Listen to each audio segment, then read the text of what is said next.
our expert panelist.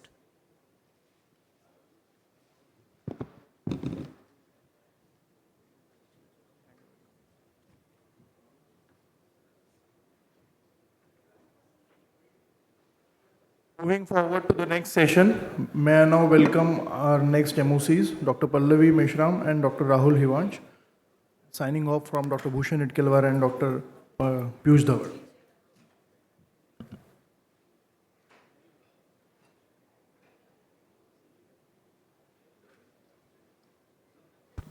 One announcement, please.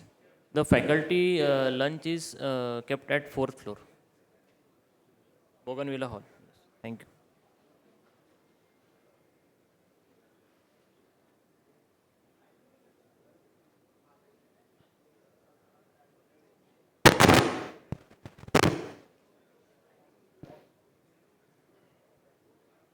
Thank you, Dr. Piyush and Dr. Bhushan. Good afternoon, everyone. I'm Dr. Pallavi Mishram. Good afternoon, everyone. I am Dr. Rahul Hivansh, and I warmly welcome you to our hemodynamic session. Hemodynamic truly forms the backbone of critical care. It's where physiology meets real-time decision making. Every number we see on the monitor represents patient's story of perfusion, oxygen delivery, and organ function. Today's session will help us to move beyond just interpreting these numbers. So welcome once again, and let's get started. Let's invite our expert panel for this session. I like to invite Dr. S.K. Deshpande sir, Senior Cardiac Anesthetist, Nagpur, and also past president of ICCM Nagpur chapter. I also like to invite Dr. Vinod Khandait sir, Professor, Department of Medicine, GMC Nagpur. Dr. Manjusha Madikar madam, Senior Consultant Physician, Spandan Hospital, Nagpur. Dr. Manoj Zawar, Consultant Physician from Bhandara, and Dr. Shaurya Acharya sir, Professor and Head, Department of Internal Medicine, Datta Meghe Hospital, Savangi.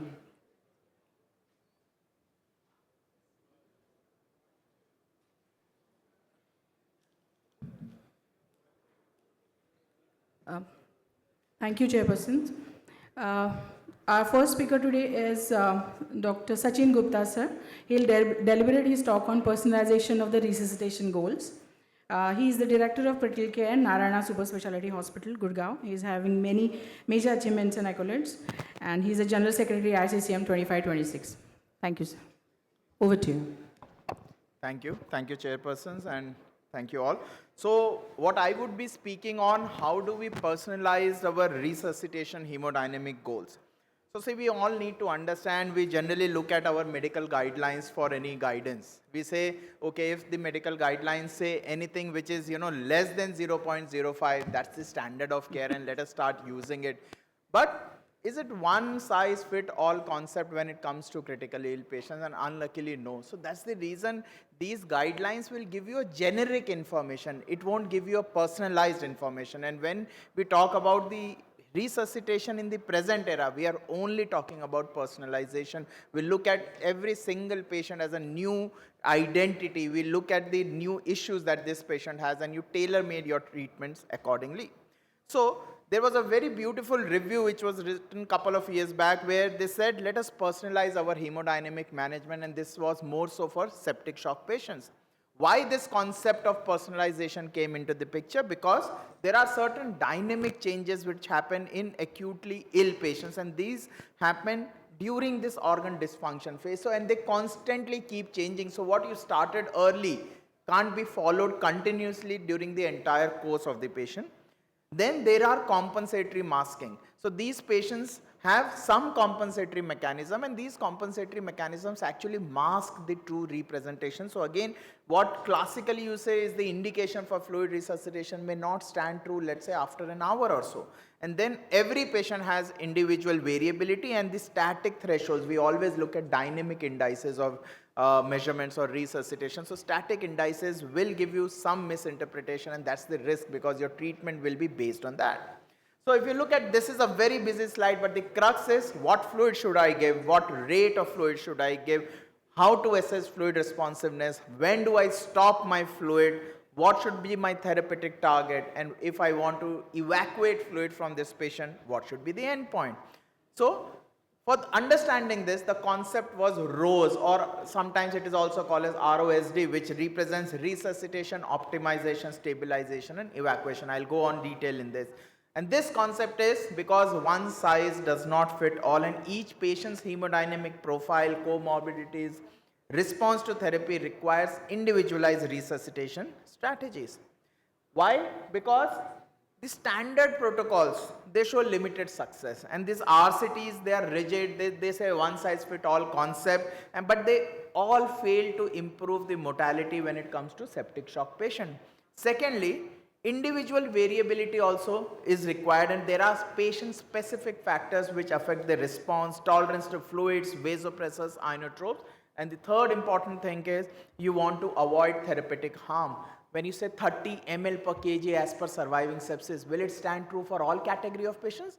Will it be there for liver disease patients, for neurologically injured patients, for patients with leaky capillaries, for patients with generalized septic shock? So these are 4 different categories, and will you just generalize them as 30 ml per kg? So you want to avoid the harm.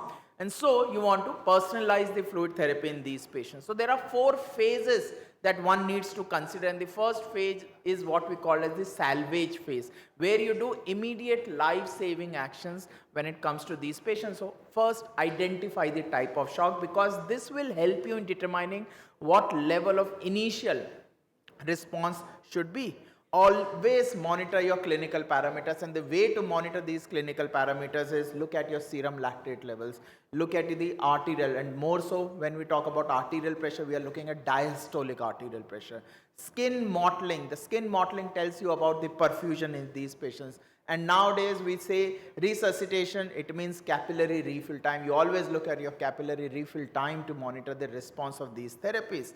You initiate your vasopressors early during the course of resuscitation, because you don't want your patients to be hemodynamically unstable for a very long period of time, and keep doing your echocardiography to see, are you overpressing these patients? Is your vasopressor doing an over vasoconstriction and you are causing more harm than help to these patients? So the salvage therapy means you look at fluid administration, so look at your MAP, capillary refill, mottling, lactate, echo, and you target your vasopressors. This second phase is the optimization phase, which is required to look at the perfusion needs. And so we will obviously do POCUS here. That's the main point that you look in optimization phase nowadays, because you want to look at administration, and obviously you want to look at new onset, evolving new onset cardiac dysfunction. We look at tissue perfusion parameters, so you look at your veno-arterial CO2 gradient, you look at your lactate clearance. So we say a lactate clearance of more than 10% is ideal when it comes to assess the response of the fluid resuscitation. You have modern hemodynamic tools, so thermodilution technique, pulmonary artery catheters can be used for severe refractory cases. And then we have the PLR, passive leg raising, stroke volume variation, pulse pressure variation techniques, or if somebody is intubated, then end expiratory occlusion test to understand, is my patient fluid responsive or not. So there are various ways how you judge the optimization of the response that you have done. So my second phase would look at fluid responsiveness. We would target the optimal MAP, and again understand there is no number to it, there is no holy grail number. Optimum MAP means what is the tissue perfusion of my particular patient. After you do this, you look at stabilization. Now the concept of minimizing the harm comes into the picture. So you reduce your infusion rate, you want to maintain the hemodynamic equilibrium, and obviously side by side you also look, have I overdone it? Am I congesting my organs? So you look at venous return and you look at decrease in the venous congestion. And the last phase is de-escalation or decongestion, or let us say evaluation phase, where you want to safely remove the excess fluid that was given during the first 3 phases. So cautious fluid removal should be there using diuretics or ultrafiltration. You want to prevent the overload complications like prolonged mechanical ventilation, even renal dysfunction. And obviously with diuret, with real-time hemodynamic assessment, you want to ensure that you have done enough, you have removed enough fluid, not excess of fluid, and that is what the last phase would. So this is how you personalize your fluid administration in all particular patient. And if you understand, if you see, there is no number associated. So we are not talking about 30 ml per kg, not as a standard number. Every patient will receive different amount of fluid that you are looking at. Right, so this is a very simple slide where the end point is you look at your SCVO2, and based on your SCVO2 you can actually determine what kind of fluid you want to give your patient. So when you talk about personalized fluid management, guidelines always say balanced crystalloids, but they don't look at albumin status, chloride levels, presence of edema, and so that controversy will still keep on going what kind of fluid to give. But the most important thing is during stabilization and the de-escalation phase, one should stop all resuscitative fluids, only the maintenance fluids should go on, and you should try to achieve an equibalence by day 3 of all your ICU patients. You don't want them to be too wet, you don't want them to be too dry, you want them to be just optimum there, and that optimum is very difficult to achieve. The second thing is you want to optimize the blood pressure, you want to personalize the blood pressure, and when you say personalization of blood pressure, always look at the perfusion pressure. Every organ will have a different perfusion pressure, and most of them will be mean arterial pressure minus the perfusion pressure of that particular organ.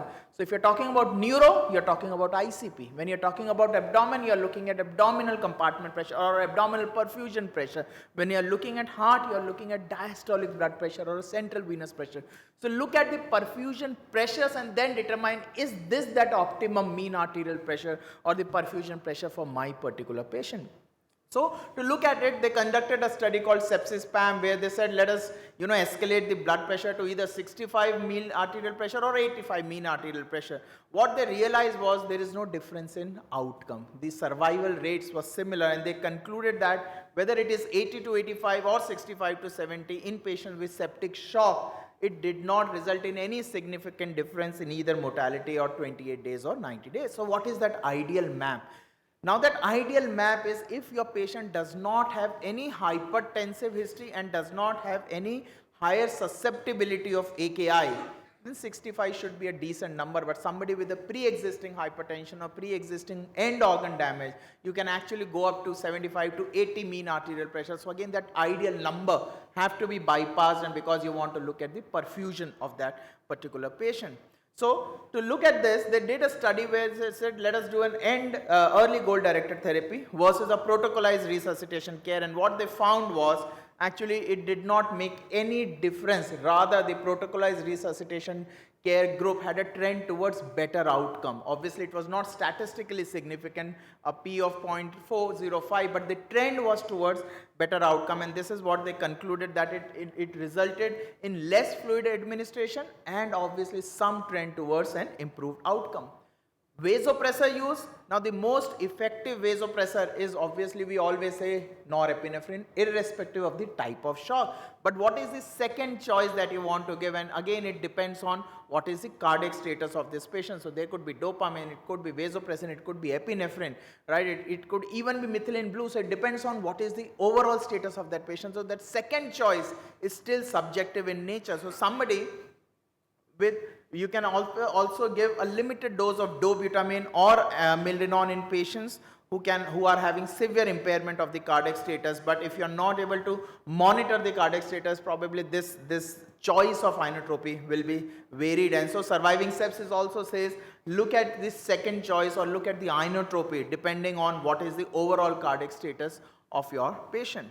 So when you want to integrate all this, obviously do a bedside ultrasound. It is very, very important. It's the daily monitoring tool.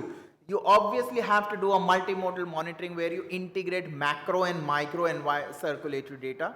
Look for the tissue perfusion. Don't look at MAP as the only number that I want to achieve. This is the era of phenotyping, so you should look at the peripheral perfusion and other clinical patterns to guide the therapy and tailor make your therapy according to the patient's hemodynamic profile. And there are a lot of evidences. So this was an HM target study where they looked at real-time hemodynamic management, and they integrated the neuronal system responses and other neuroendocrine responses, and what they found was that it helps in improving the outcome, and it helps in predicting the fluid responsiveness much before the patient started showing those signs and symptoms, and there was a dynamic optimization that could be done. So you personalize these treatments because it affects your outcome, it improves the overall outcome. And when I say improve the overall outcome, various studies have shown that if you are personalizing the treatment versus a standard of care number that you follow, there is a 32% reduction in the ICU stay, 45% reduction in the overall AKI incidence, 28% end organ dysfunction, and the most important thing that you are looking at is the mortality benefit. So roughly 18% mortality benefit when you are personalizing your resuscitation goals in all hemodynamically unstable patients. So hemodynamic targets should be patient-centric. They should not be guideline-specific. I am very clear in what I am saying. They're the most, and guidelines give you a broader cohort number. It will not tell you what should be done for only liver disease patients with cardiac dysfunction, what will happen with somebody who is having a leaky capillary with an AKI. So you have to fix that number on your own depending on the patient.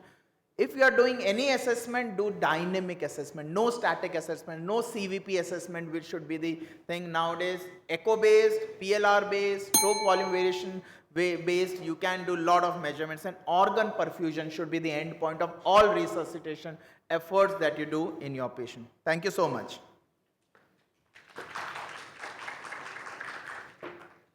Thank you so much, sir, for your excellent lecture. Next, I would like to invite Dr. Khusrao Bhajan. He will deliver a lecture on fluid responsiveness, dynamic versus static. He is a consultant and head of Department Critical Care Medicine and Emergency Medicine at PD Hinduja National Hospital, Mumbai. He is a renowned physician and intensivist with over 32 years of experience in internal medicine, critical care medicine, and emergency medicine. Over to you, sir.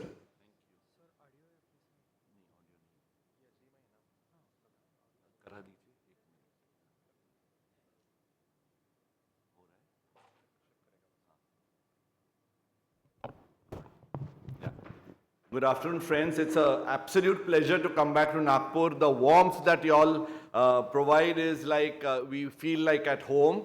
And in the next 15 minutes, I'm going to talk about fluid responsiveness, and I've added the term tolerance, which is a static parameter, which is a dynamic parameter. And Sachin took a very, very comprehensive lecture and has made my life easy because I can really go fast on this. I like beginning with quotes, and Hippocrates said, first do no harm. So it's not always obvious that the more sophisticated the monitoring, the better it is for the patient. And therefore, we need to ask ourselves with every monitoring tool, what are we looking for? So is it the fluid status, the fluid responsiveness, the fluid tolerance, or is it a dynamic or static or calibrated or upstream, downstream marker? And finally, whatever I have I done any benefit by giving fluids to the patient? So fluid responsiveness basically is different from status of the fluid. So fluid responsiveness is the ability of the heart to increase the stroke volume and thereby increase the cardiac output in response to the challenge that you have given. In critically ill patients, the goal is to optimize the preload without causing fluid overload. So you need to strike that balance. And only 50% of patients who are hypotensive or even hypoperfused need to have been given fluids and are only 50% fluid responsive. And out of those fluid responsive patients, only 20 to 30% are actually fluid tolerant, and that makes us do active hemodynamic monitoring to try and understand which patient needs fluids and which does not. We need to understand the physiology. We need to know that preload, contractility, and cardiac afterload are responsible for stroke volume. Stroke volume into heart rate is cardiac output, and cardiac output into SVR is blood pressure. And we are not looking at blood pressure alone. When we look at blood pressure, we are looking at these 5 factors. The physiology, we know that we need to understand that the patient is on the which side of the Frank-Starling curve, whether the ventricular function is okay, and how will they respond to our fluid challenge. And we need to also understand that there is a lot of muscle pump or the venous pooling which may occur, and every patient is not going to tolerate or respond to the fluids that you give. To understand shock, we know that blood pressure is cardiac output into SVR. If one goes up, the other, one goes down, the other goes up, trying to compensate. Hypovolemic, the prime problem is the low CVP and the wedge. Cardiac output is therefore low, and as a compensation, SVR is high. Cardiogenic, we know that cardiac output is low and therefore SVR is high, and as a back pressure, the CVP would be high. And the septic shock, which I'm going to talk about, the distributive shock, where the SVR is low, cardiac output is high, and you may have relative hypovolemia, and therefore we need to actually titrate our fluid strategy in sepsis easily. It is pretty easy in hypovolemic, you give fluids, in cardiogenic you don't, but it is the distributive shock patient where we need to wonder. You can also divide them into calibrated and non-calibrated, which is not my talk today, but the calibrated ones get calibrated every few hours, and therefore these, the bracket that this contains is the PA catheters, the LIDCOs and the PICOs, and the non-calibrated ones would be the flow tracks, etc. Now, coming to the main part of the talk, what is static parameter and what is dynamic parameter? I think this is one slide which actually tells us everything that we need to know. A static parameter tells me fluid status, like a CVP. It is going to tell me CVP 7. Now, what do you make out of it is very important. Whereas a dynamic parameter, on the other hand, tells you fluid responsiveness. So if you are to give the same amount of fluids to a patient, how will they respond? How will the stroke volume improve depending upon the Frank-Starling curve? The second most important difference is, in a static parameter, there is no correlation between the heart and lung, whereas in a dynamic parameter, there is a heart-lung interaction that is set in place. So that is very, very important for us to understand here. Therefore, I have a load of things to cover in the next 10 minutes or so. The static parameters are CVP, PA catheter, which includes the wedge and the right ventricle end diastolic volume, and the PICO, which is the transpulmonary thermodilution, which gives me the global end diastolic volume. And on the other hand, the dynamic parameters are stroke volume variation by a flow track, or pulse pressure variation, a 2D echo, a PLR, which is passive leg raising, mini fluid challenge, extravascular lung water by VoliView, plethysmographic views, tidal volume challenges, end expiratory esophageal occlusions, PVIs, clear sites, bioimpedance, and HPIs. Now, please bear with me because I'll have to go fast to cover all these. Just touch upon them.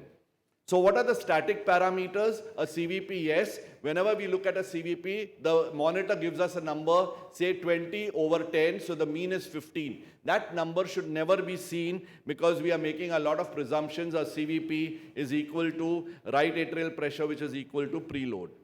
But when I look at a CVP, I decide whether the patient is self-ventilating or on a positive pressure ventilation. In a spontaneously breathing patient, the inspiration is negative and expiration is positive. And I'm always going to look at the CVP in the end expiration because the heart-lung interaction is the least at that moment.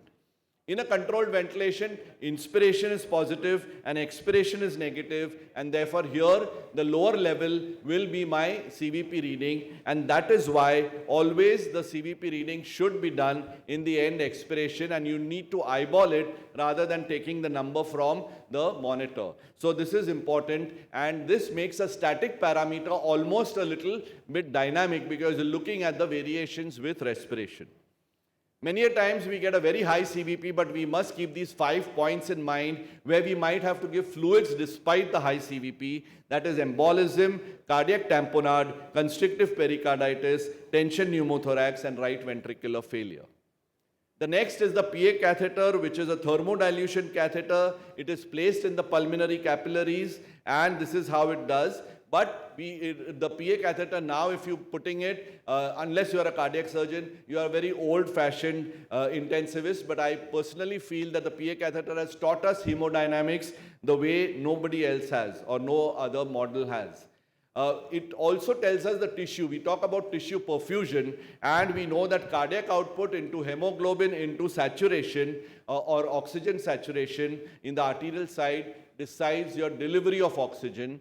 Every 5 liters has 1/5 oxygen. So we have 1 liter of oxygen in our body, which is carried to the tissues.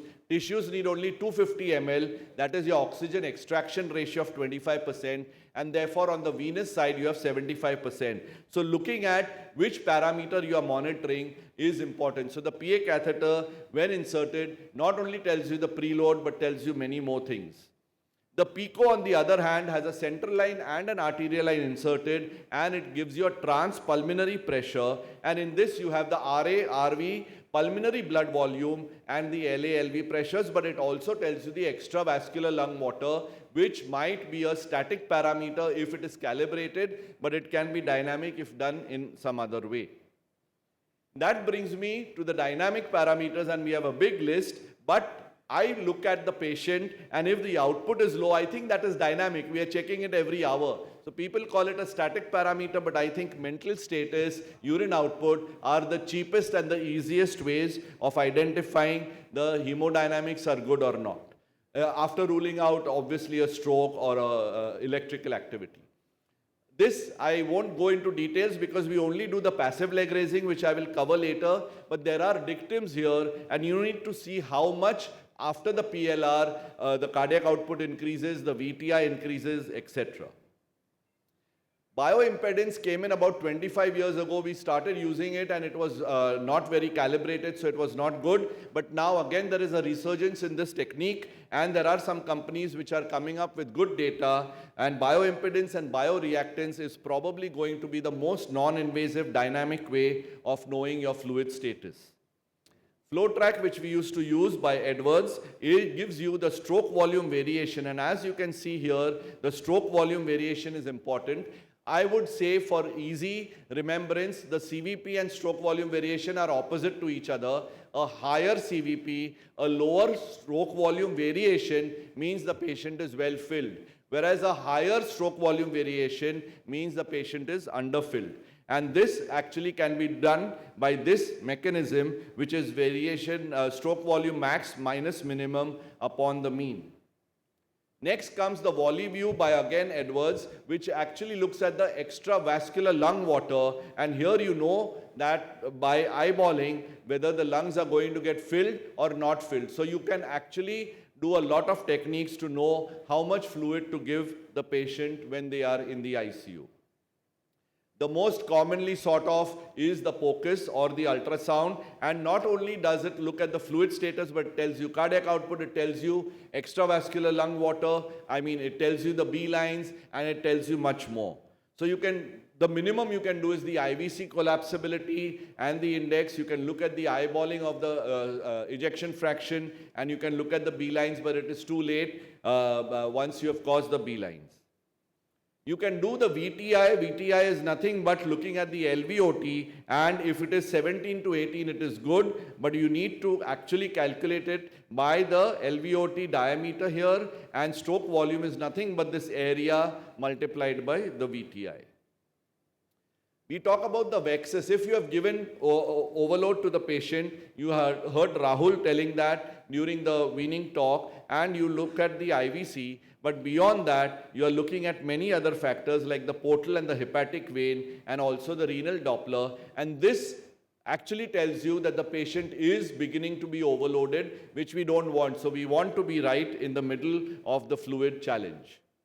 Then comes the PLR, which is completely non-invasive. You're not giving additional fluids. You're using the patient's own fluids to be moved into the systemic circulation. And here, a 10% rise in the cardiac output or not. And depending on that, you can actually tailor-make your therapy for fluids along with a proper POCUS.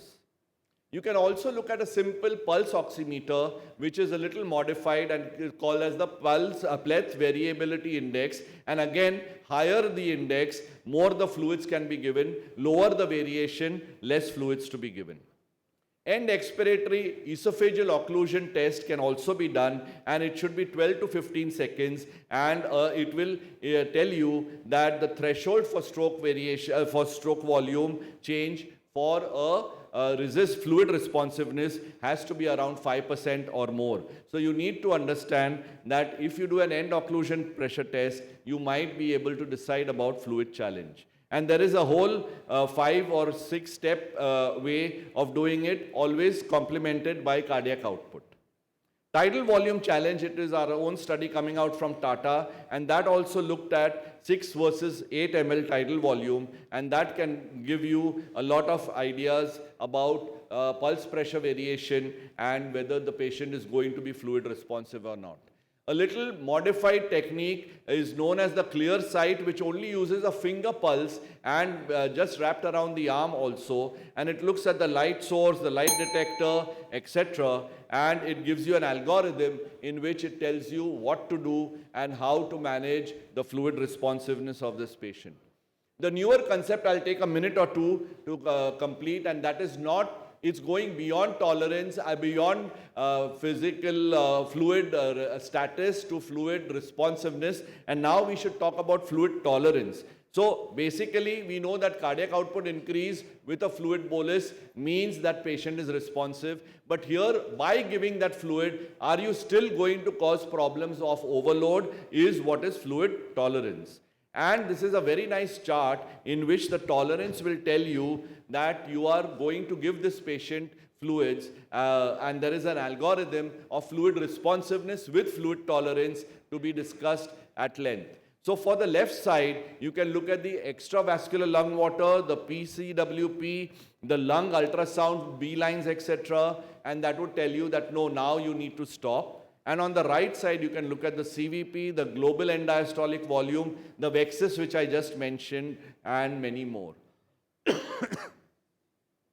One size does not fit all, and you should know that as we again discuss the Rose concept, there is a turning point after which too much fluids can cause fluids to be accumulated, and you might want to do evacuation. And again, there are chances of understanding which patient deserves fluid challenge depending upon the fluid responsiveness and the tolerance both put together. Do we have any prediction or a magic crystal ball which tells me that, oh, this patient is going to be hypotensive? Yes, the newer technique called as the Acumen is the hypotension prediction index, and that if it is more than 85, it predicts that the next patient is going to be hypotensive because of fluids within the next 5 minutes or so. I'll just take half a minute. And then that same technique gives you something which is now known as the dynamic arterial elastance, and that again is something very specific which tells you whether the patient needs fluids or not. So there are loads of gadgets to tell you. Finally, a talk would be incomplete without artificial intelligence. It can be incorporated into the POCUS, it can be giving a protocolized approach, and it can have personalized management of the patient. So I end here by saying what Pinsky said, no monitoring device, no matter how simple or complex, invasive or non-invasive, inaccurate or precise, will improve the outcome unless coupled to a treatment which itself will improve the outcome. So you have to not only monitor, but also act upon it appropriately. When the why is clear, the how is easy, and that's what we should do whenever we are monitoring a patient. Thank you. Thank you, sir, for a very truly dynamic deliberation. Our next speaker is very well-known name in the field of critical care, Dr. Srinivas Samavedan, sir, President ICCM. On his talk on a very important but often overlooked topic, that is RV dysfunction in ICU. It will be an online lecture.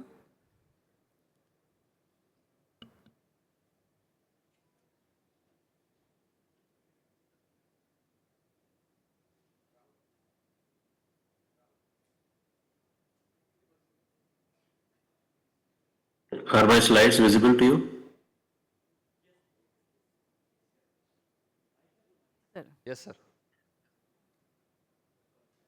Okay.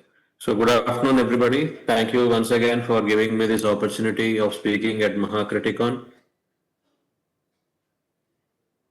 The next 15 minutes or so, I will try to take you through the basic aspects of RV dysfunction in the ICU.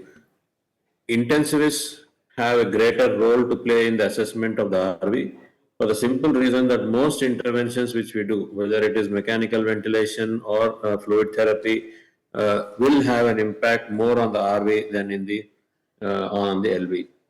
The story of the RV is a little complex. It is the most anterior cardiac chamber, but unlike the left ventricle, it is a low pressure, high volume system. The amount of cardiac output that the left ventricle generates at the end has to come back through the right atrium back to the RV. So the entire cardiac output is handled by the RV. The RV is not used to pumping against vessels which have a thick muscle wall. So it usually works against a low resistance system, low pressure system. Therefore, it is a preload dependent and an afterload sensitive system. Whatever the left ventricle ejects out at the end of the left ventricular systole is a result of what the right ventricular puts out into the pulmonary circulation at the end of the right ventricular systole. So what happens on the right side also has an impact on the left side of the heart.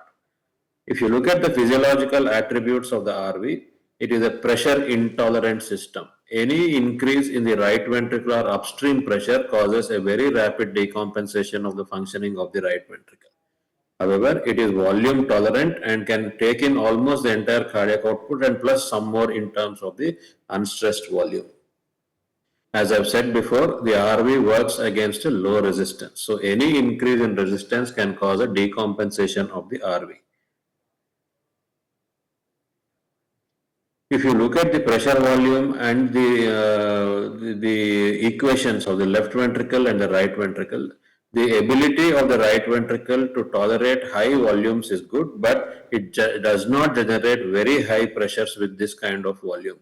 Therefore, any excessive volume will result in a very rapid decompensation because the pressure volume curve of the right ventricle is not as big and as tall as the left ventricle. So while it can take a lot of fluid, it can decompensate very clearly, early, especially if the pressure upstream to the right ventricle is high and the volume exceeds the capacity of the right ventricle. Even if you look at the right ventricle, the afterload response comparing the right ventricle and the left ventricle, you can see that the right ventricle decompensates at a much earlier change in the afterload. A delta afterload of plus 14 to 15 millimeters of mercury can cause a decompensation in the stroke volume of the RV from 100% to less than 70%. Similarly, the decompensation in terms of the upstream pressures is also very rapid with the right ventricle, and therefore pressures upstream have a significant impact on what the right ventricle can go through. Other aspect which we should understand is ventricular interdependence, where the interventricular septum plays a key role. Rising pressures in one cavity in one of the chambers will automatically lead to a shift of the interventricular septum into the other chamber. And if you look at the anatomy, the interventricular septum can impinge on the RVOT as well as on the left ventricular outflow tract also. So if the cavity of the right ventricle becomes big because of volume overload or pressure overload, the interventricular septum can impinge on the left ventricular outflow tract and can cause left ventricular failure also. Any pathological shifting of the wall motion abnormalities of the IVS will have immediate and negative consequences on RV function and therefore on left ventricular function. With elevated RV pressures, the interventricular septum will be pushed to the left, compressing the LV, which will compromise the left ventricular diastolic filling, leading to impaired left ventricular stroke volume and therefore a cardiac output. If you look at the various mechanisms of right ventricular failure in the ICU, they can happen because of excessive preload, excessive afterload, or reduced contractility or inotrope force of ventricular contraction. So if you look at excessive preload, cardiac conditions like tricuspid regurgitation, pulmonic regurgitation, and recongested heart failure, but volume overload is one aspect in intensive care which can cause an excessive preload. Similarly, hypoxemic vasoconstriction and inappropriately set ventilatory strategies can also cause excessive afterload on the right ventricle apart from the commonly known causes. The reduced contractility due to the reduced muscle mass causing reduced lucitropy due to fibrosis or infiltrative cardiomyopathies can also happen, as well as reduced inotropy due to myocarditis or arrhythmogenic right ventricular conditions or systemic sclerosis. Metabolic acidosis is also an important aspect which causes reduced inotropy of the right heart. the pattern of RV overload is a little complex in the context of mechanical ventilation. There are two groups of blood vessels that are in the lungs, that is the alveolar vessels and the extra-alveolar vessels. The alveolar vessels are susceptible to damage by hyperinflation of the alveoli, whereas the extra-alveolar vessels are susceptible to hypoxemic vasoconstriction. So, if you look at a hypothetical situation when a patient is hypoxemic, there is already hypoxemic vasoconstriction, which increases the right ventricular afterload. To overcome that hypoxemia, the normal tendency is to increase the PEEP on the mechanical ventilator, and that will increase the compression of the alveolar vessels by the over-distended alveoli. So inappropriately set PEEP can cause a damage to an already constricted circulation and an already overloaded right heart. So the right ventricle develops an acute cor pulmonale. So the best situation or the best operating efficiency of the right ventricle is at functional residual capacity. So when you try to optimize your ventilatory strategies in ARDS or a right ventricular protective strategy in ARDS, you try to augment the functional residual capacity by a inverse ratio ventilation and optimum PEEP. So there are multiple etiological factors like lung resection, ARDS, pulmonary embolism, right ventricular MI. But the main determinants of RV failure are pressure overload, volume overload, and decreased RV contractility, which result in RV systolic impairment, which causes a decrease in the right ventricular stroke volume, which therefore results in a decrease in the left ventricular stroke volume. The right ventricular systolic impairment can also cause RV dilatation, which will compress the left ventricular mechanically and cause lesser diastolic filling. All this will trigger off a sequence of events resulting in a decreased cardiac output and multi-organ failure. So the two situations are volume overload and the pressure overload. In the right ventricular volume overload situation, there is an increase in the right atrial pressure which causes systemic congestion. Whereas in the pressure overload situation, the RV decompensates, dilates, and has a decreased contractility, which decreases the right ventricular output, which therefore reduces the left ventricular preload. This reduction in the left ventricular preload causes a decrease in cardiac output, and both the systemic congestion and the decrease in cardiac output will trigger organ dysfunction in a patient with RV dysfunction.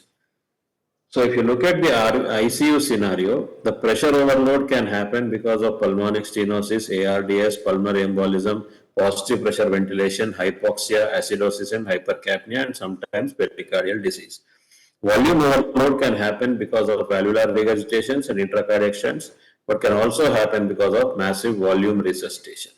Decreased contractility can happen because of myocarditis and arrhythmias, whether they are primary ischemic arrhythmias or secondary arrhythmias due to the metabolic disturbances that are encountered in the ICU. We also need to understand that there are subtle differences between the acute and chronic RV failure. In the acute or early stage, the pulmonary arterial pressure is stable, whereas the cardiac index is dropping and the CVP rises. Whereas in the late stage, the arterial pressure, the cardiac index, and the CV will fall and the CVP rises. So, a measurement of the pulmonary arterial pressure is essential for differentiating between the acute and chronic RV failure. How do you measure RV function? Having understood all this, you first look at the hemodynamics like right atrial pressure, pulmonary arterial pressures, and cardiac output, whether invasively or non-invasively. Echocardiogram remains the mainstay. We will discuss it in a little bit more detail. Cardiac MRI and serum biomarkers with electrocardiography. What are the physical signs of RV failure? We know from our undergraduate days that it's the right ventricular apex, RV heave, jugular venous distension, a hepatojugular reflux, ascites, and a loud second heart sound with variable split. Acute failure is the one which intensivists commonly encounter, and this happens because of pulmonary embolism, hypoxia, acidosis, and PEEP, which increases the RV afterload, or ischemia, myocarditis, and arrhythmias, which decrease the RV contractility. So that is the other side of the picture shows you the ventricular interdependence and the effect of an enlarged right ventricle through the interventricular septum on the capacity and the outflow of the left ventricle, causing left ventricular failure. So in respiratory disease, the right ventricular failure can be acute or chronic. It could be because of vascular occlusion, like acute or chronic thromboembolic pulmonary hypertension, hypoxemic vasoconstriction, as we have described, alveolar hyperinflation, as we have described, and altered ecotexture of the lung, as we often see in bronchiectasis. In cardiovascular disease, the RV failure can happen due to increased afterload upstream pressures. LV failure can trigger RV failure because the upstream obstruction through the left atrium dams back onto the right ventricle. Decreased contractility due to all the problems we have listed, and inappropriate volume therapy. The whole crux of assessment of the right ventricle is on focus. So the focus is on the focus. If the questions we need to ask when we want to assess the right ventricle is the right ventricle smaller than the left ventricle? Is the apex formed by the left ventricle?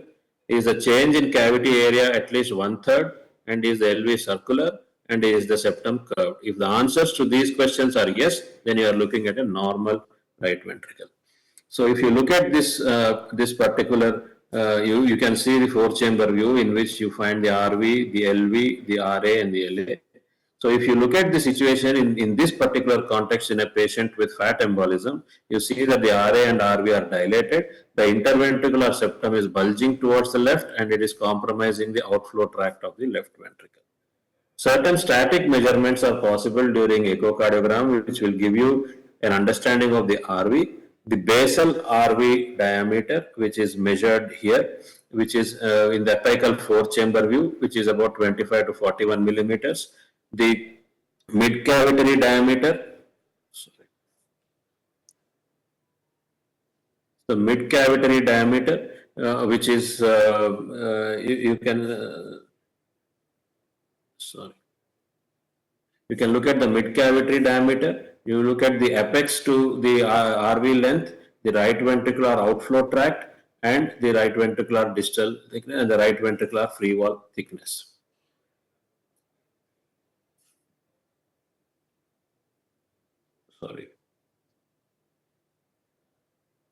The assessment of RV function can be done by a few measurements called the tricuspid annular plane systolic excursion, which is done in the apical 4-chamber view, which measures the total excursion of the tricuspid annulus from end diastole to end systole, and should usually be more than 16 millimeters. The fractional shortening in the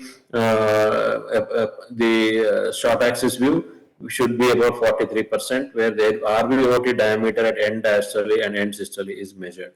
You can also look at the fractional area curve as well as the S prime wave velocity in the apical 4-chamber view.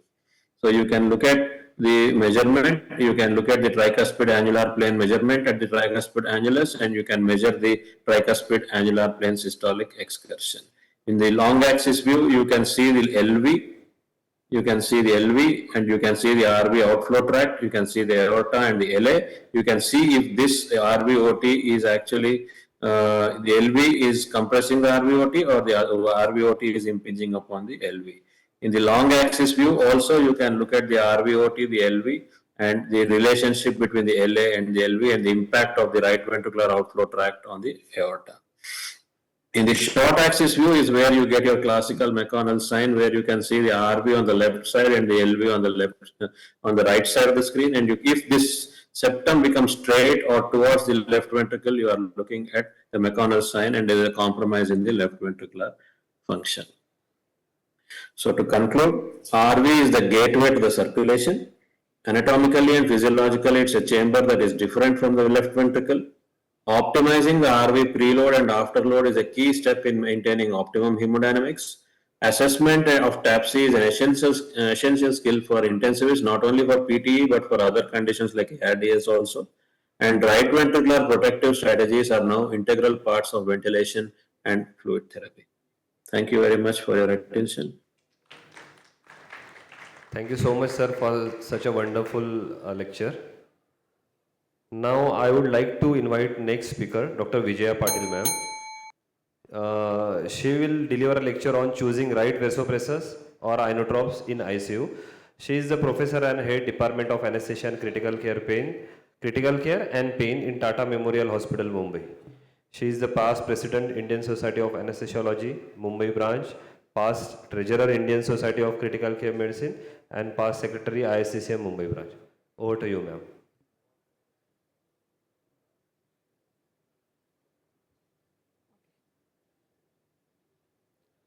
So this talk is basically not going to be nothing new, but let's say it's a revision because it's a very basic topic and I'm sure every one of you is practicing.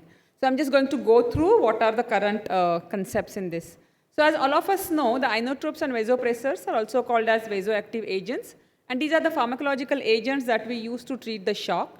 And basically these either increase the cardiac contractility or induce vasoconstriction or do both together in various depending on what drug we are talking about. Now, when do we use these vasoactive agents? In a state of shock, which can be defined with the various definitions. But ultimately, it's when you have got cellular tissue hypoxia because there is a mismatch between supply and demand of oxygen. And whenever we are talking about vasopressors or any vasoactive agent, remember that with the different types of shocks which have got different pathophysiology, hypovolemic shock, we will never use it unless the patient is in peri-arrest situation.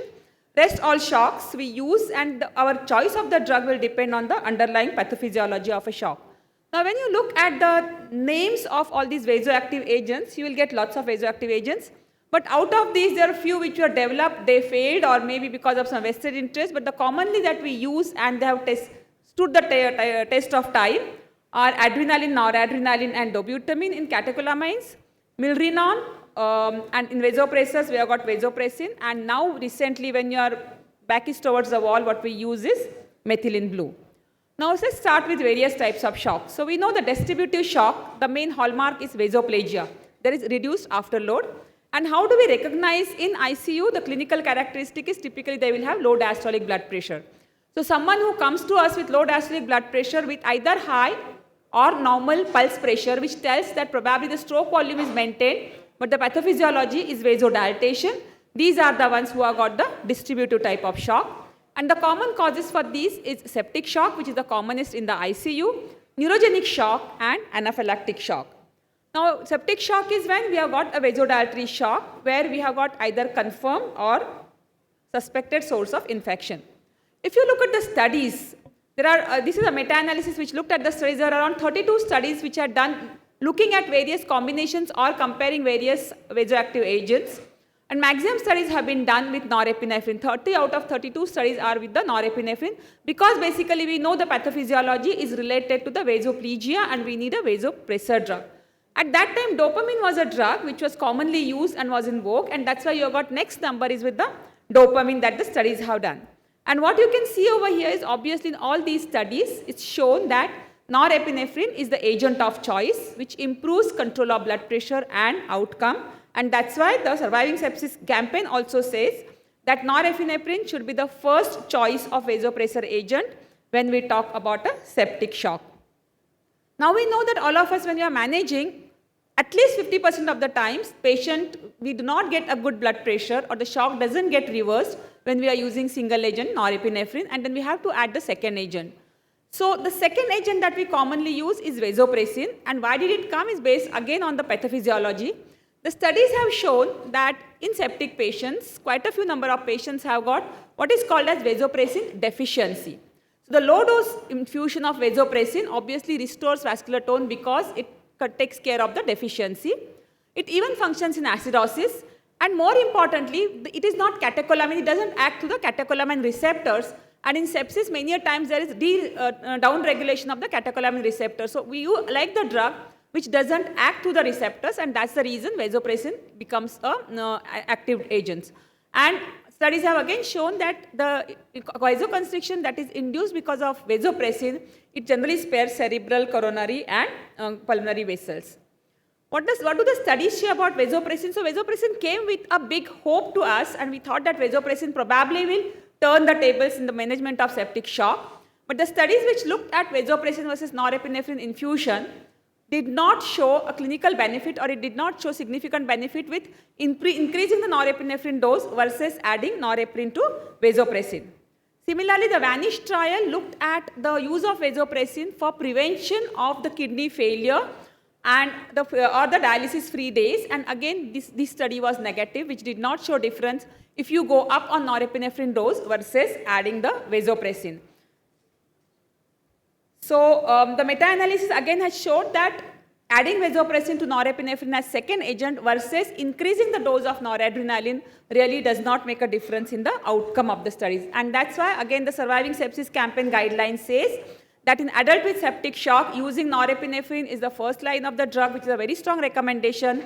Adding, if it is norepinephrine does not give good control, then adding vasopressin has got weak recommendation because there's a moderate quality evidence. And obviously it says against terlipressin, very strong incidence. So now what do we have? Like vasopressin, there is the company or in the clinical scenario, we are trying to look for better and better agents. So the third agent that we got was angiotensin 2, and this was the study came in 2017, the ETHOS trial, which looked at angiotensin in the patients with septic shock as the second agent. And the reason is angiotensin is also a potent vasoconstrictor. And this study basically looked just at the blood pressure control or the increase in the blood pressure and not the mortality benefit. So it clearly showed that adding angiotensin 2, the patients does give a good blood pressure control in these patients. But it was not powered for survival benefit. There was another, this same study, they looked retrospectively, they looked at the subgroups, and what they saw was the patients, they looked at the renin levels. So the patients in whom the renin levels were high, in those patients adding angiotensin did give mortality benefit, as against those patients where the renin levels were not high, the angiotensin did not make a difference. And the rationale is, generally in septic patients, many a times there is deficiency of angiotensin converting enzyme, which leads to elevation of the renin and deficiency of angiotensin. So in these patients, the angiotensin has got the added benefit that it improves. However, looking at the renin level is not something that we routinely do, or it's not routinely practicable. So currently the angiotensin is, yes, it gives a good blood pressure control, but about the outcome benefit, there is no level 1 evidence. Now we have started getting this drug, methylene blue, because this is again, like many of us must have come across this scenario where we are using noradrenaline, added vasopressin, and still patient's shock is not reversing. So methylene blue is an agent which is again a strong vasoconstrictor. It causes the nitric oxide, it antagonizes the nitric oxide and thus decreases the vasodilatation. And that's how the methylene blue works. This was a study just done on, it's a pilot study done in 20 patients, but it showed that adding methylene blue to the norepinephrine infusion does help into the decreasing of the levels and decreasing norepinephrine dosages and giving a better control on the blood pressure. However, the study that looked at the patients for the mortality benefit, again, because that is the ultimate endpoint that we see in any studies, though it gave us a good blood pressure control, there was no effect on the mortality benefit. So whether you use methylene blue or no, yes, your patients may have good blood pressure, but not necessarily that they will improve. However, this one study that looked at the methylene blue showed that use of the methylene blue was associated with decrease in the length of the stay of the hospital, and the hospital length of the stay was decreased. However, there was again no mortality benefit. So you can use methylene blue. Probably it will decrease the ICU days and hospital length of stay, but it will not give the mortality benefit. So again, it's up to you whether you want to use or you don't want to use. Then came this hydroxycobalamin, which is again is been tried. It's a potent vasoconstrictor. Basically, it's an off-label use. Some studies have used it, no good powered studies. It has also shown that it gives us the blood pressure, improves the blood pressure. Again, there is no mortality benefit in those patients. Now, this is the SENSOR trial which talked about when should we start the early use of norepinephrine versus late use. So generally for us, Surviving Sepsis guidelines says that first you give 30 ml per kilo of the fluid bolus and then you add the vasopressor to the patients. So this study looked at starting early norepinephrine within an hour, even before we have given the fluid resuscitation or the fluid bolus to these patients. And it looked at the things that early norepinephrine usage is associated with decreased number of, that the amount of fluid that you give is less because of you are reversing the vasoplegia earlier. So the fluid resuscitation of the fluid boluses is less. And this study showed that there was some mortality benefit. So yes, early norepinephrine. So probably when you are talking about using vasoactive agents in sepsis, what we need to do is start norepinephrine early before even starting giving the fluid bolus to the patient. Now the common questions that are used when we talk about the vasoactive agents in septic shock is what is the BP target? And I think the first speaker wonderfully said That BP target is generally 65 to 70 is good enough. However, if you have got a patient who is a hypertensive, probably you can go up. So now currently the era of the personalized BP target. So if you know the patient's history, maybe you can target higher blood pressure. Is there a maximum dose of noradrenaline? Really not. Lots of studies have looked at various dosages, right, from 0.2 mics up to the 1 mic per kilo of the patient. There is not a strong evidence of when you should be adding your second agent into the practice. When do you add vasopressin? The same thing. So there is really no fixed rule, so you can follow whatever is your institutional guidelines. However, generally up to 0.5 mics of norepinephrine, you don't need to add the second agent. Beyond that, when you add to second agent, you can decide based on your liking. Which drug should be added if the above two fail? Then you have got the choice. Probably it's a methylene blue that currently is available in our setup. Does dobutamine has any place? It has got place only if the patient with sepsis has got associated septic cardiomyopathy. Again, in those cases, if with noradrenaline you have got a good control of the blood pressure, you may consider adding dobutamine and titrate the dosages. And what do we taper first, noradrenaline or vasopressin? Again, there is no hard and fast rule. There are no studies. Again, you can follow whichever guideline or whichever practice that you are doing, but there is no difference whether you decide to taper noradrenaline first or vasopressin first. Now, another type of vasoplegic shock is neurogenic shock, and that happens generally because of disruption of normal sympathetic control, and that leads to vasodilatation. And this is commonly found with the patients who have got spinal cord injuries, typically at cervical and higher thoracic levels. Many of these patients will have bradycardia due to decreased sympathetic outflow supply to the heart. So your choice of the vasoactive agent or the vasopressor will depend on whether the patient has got bradycardia. So if the patient has got bradycardia, you may consider noradrenaline and isoproterenol. If the patient's heart rate is maintained, the patient does not have bradycardia, then probably phenylephrine becomes the drug of choice, which is a purely vasopressor agent. What about anaphylactic shock? Another type of a vasoplegic shock. Here it happens because of the allergens, so you may get the history of allergen exposure, either the food or the sting or some sort of medication usage to which the patient is allergic to. The commonly how we will differentiate is patient will have simultaneously bronchospasm and skin rash. And in these cases, even though this is a vasodilatory shock, adrenaline becomes the drug of choice because adrenaline also got inotropic effect and vasoconstriction.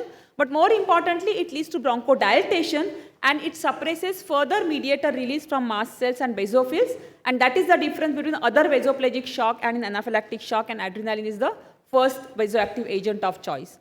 Now, the second common shock that we see is a cardiogenic shock. These clinical characteristics typically is these patients will have low pulse pressure and high diastolic blood pressure.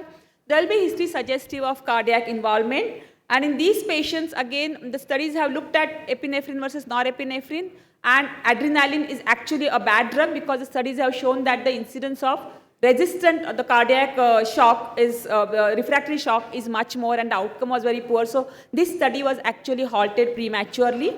And in the patients who received adrenaline for the cardiogenic shock had 3 times more mortality as compared to the noradrenaline. We know that the dopamine is out after the, because of its various problems. What about milrinone or dobutamine? Again, both are equal, whether you want to use milrinone or dobutamine. Levosimendan has got no role. Basically, it came as a drug in acute and chronically decompensated heart. In acute cardiogenic shock, the levosimendan has no role. And as you can see now, in cardiogenic shock, noradrenaline remains still the first drug of choice if the patient has got low blood pressure. If the patient has got good blood pressure, one may consider using dobutamine as first line of choice in the causing of the shock. Obstructive shock, again, the important is that there is no role of vasoactive agent as a first line. The first thing we have to take care of the cause because of which the patient has got whatever is causing the obstructive shock. And till that time, as a gap measure, one can use the norepinephrine. Now, what about patients who come to post-arrest? So, these are the patients who are post-arrest shock syndrome. And in these cases, adrenaline versus noradrenaline has clearly shown that noradrenaline is the drug of choice because the patients who received epinephrine or adrenaline, in those patients, the cardiovascular mortality incidence was much more than when you are using the noradrenaline. So, the patients who are post-arrest, in those cases, post-arrest shock syndrome, noradrenaline becomes the drug of choice. Now, as I told you in the beginning, in hypovolemic shock, there is no role of vasoactive agents. However, now we have got this drug called Synthaquin, which was synthesized in India as an antihypertensive agent. And this is basically alpha-2B and alpha-2A receptor blockade. And these receptors are more common in peripheral veins. And all of us know that out of the total blood volume, only 30% is in circulation. The 70% of the blood volume remains in a reservoir compartment, which is mainly the venous reservoir. So synthequin acts, so it is also called as venopressor agents. It selectively causes venoconstriction and mobilizes the blood from the venous system, and that's how it is a useful drug when we talk about hypovolemic shock, especially the patients coming with trauma. And this study has shown that patients who received synthequin had earlier and a better control over the blood pressure and required less fluid and the blood product. So this is the one that we can use in a hypovolemic shock. RV dysfunction, the previous speaker spoke very well on RV dysfunction. So remember, patients coming with RV dysfunction, it's noradrenaline plus minus dobutamine or milrinone is the drug of choice. Okay. So that's the end of the talk, and if any queries, we take the questions. Thank you so much, ma'am, for such an informative lecture. Now, I would like to ask Dr. Nirmal Jaiswal, sir, to felicitate Dr. Vijaya Patil, ma'am.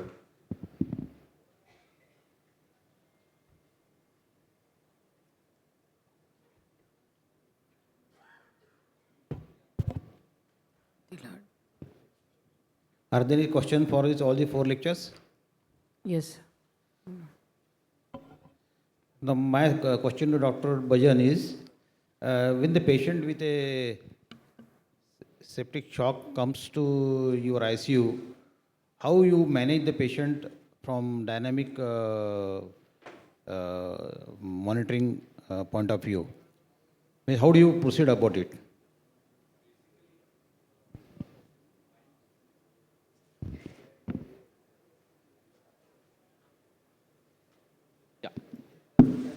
So thanks for that question. So basically when person comes hypotensive or near hypotension, we always give them fluids initially. And we do a monitoring only when they don't respond. So the initial bolus would be there depending upon the patient, and we always get an echo done simultaneously. So this is the basic that we would do. And then if the patient needs inotropes or vasopressors rather, not inotropes, then we would have to do more dynamic monitoring. So we've, different patients, different times of our career, we've monitored differently. So POCUS has really changed the picture. Otherwise, we used to use a PA catheter in the 2 decades ago, and then we've started using FlowTrax, etc. But that is only after the initial resuscitation phase. So after 2 or 3 hours of management, as per the surviving sepsis guidelines, we give them fluids, we crank it up. We don't worry so much about the problems of fluids initially. We try to bring the BP up. If it is refractory and we are dealing with shock, we start noradrenaline and then start all our measures. So there is no option to giving liberal fluids, and I think we are going to discuss this in the TRIBATE now. Madam Vijaya Patil, you said about the drug synthequin. Do you have any personal experience with that? No, I don't have personal experience because basically we don't have a trauma center. So synthequin has got big role in when you're dealing with the traumas. So basically what we manage are the ICU or in the OT, where it's a controlled environment where we have got everything in place already. And these are most of the times where you are anticipating blood loss, so you've got everything ready. So trauma setup, it's a main drug. Kushro might have used it, so if at all he says so. So I've just used it in 2 conditions. I'm glad that she brought it out as a drug.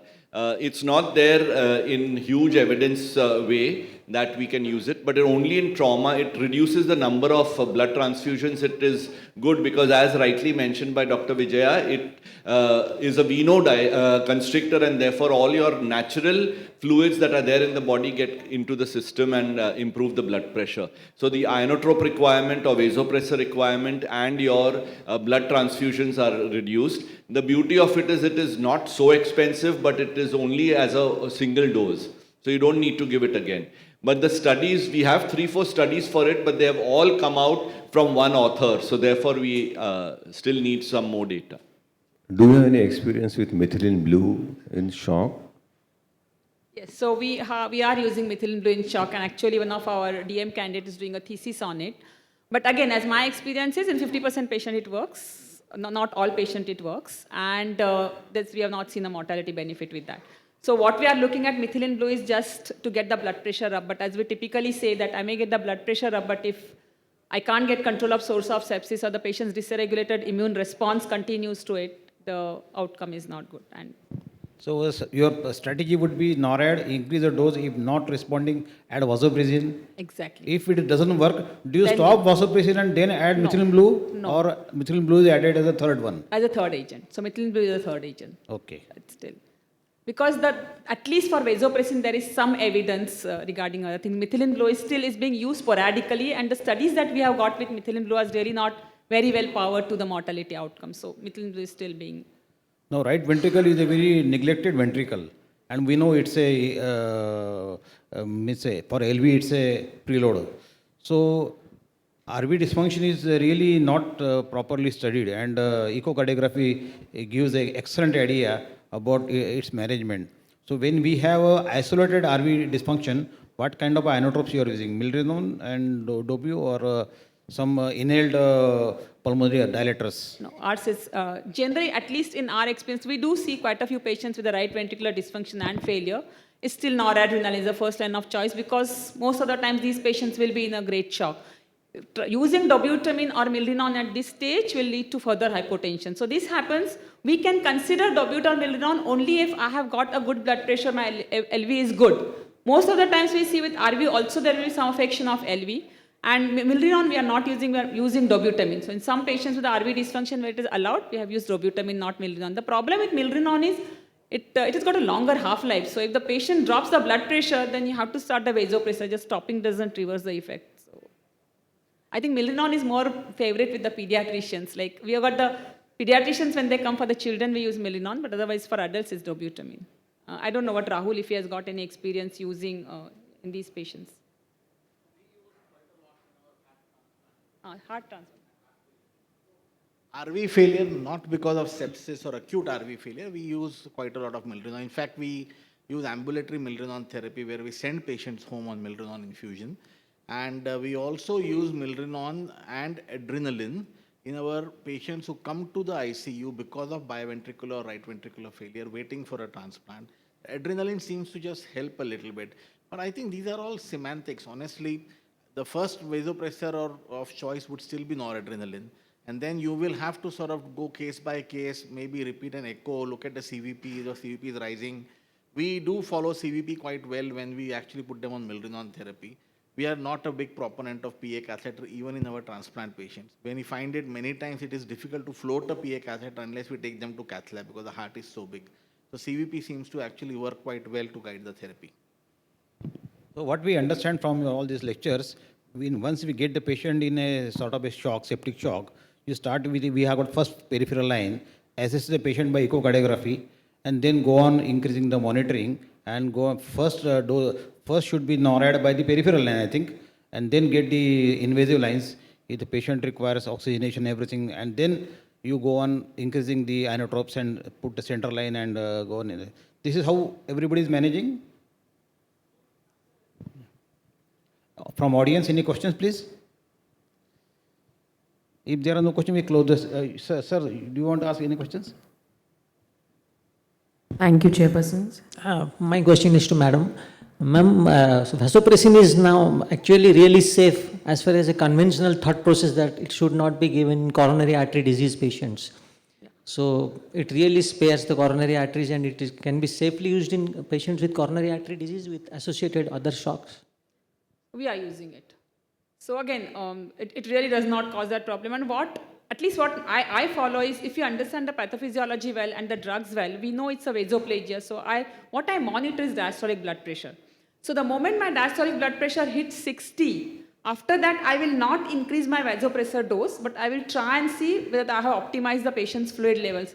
Most of the problems happen when we cause uncontrolled vasoconstriction, and that you can easily monitor by looking at your diastolic blood pressure. So that is what I practice with. So 60, 65 diastolic blood pressure, I will not go up further on the vasopressors. Thank you, ma'am. Thank you. Thank you, Chairpersons, and that concludes this session. So good afternoon everyone. It's pleasure to welcome you all to this exciting debate on liberal versus restrictive fluid strategy in septic shock. That is a next session. Today we will witness an exchange, the engaging exchange of ideas, sharp arguments and brilliant perspective from our talented participants. Without further delay, let's begin. So I'd like to invite Dr. Khusro Bhajan sir from PD Hinduja Hospital, Mumbai, for his liberal views on the fluid strategy.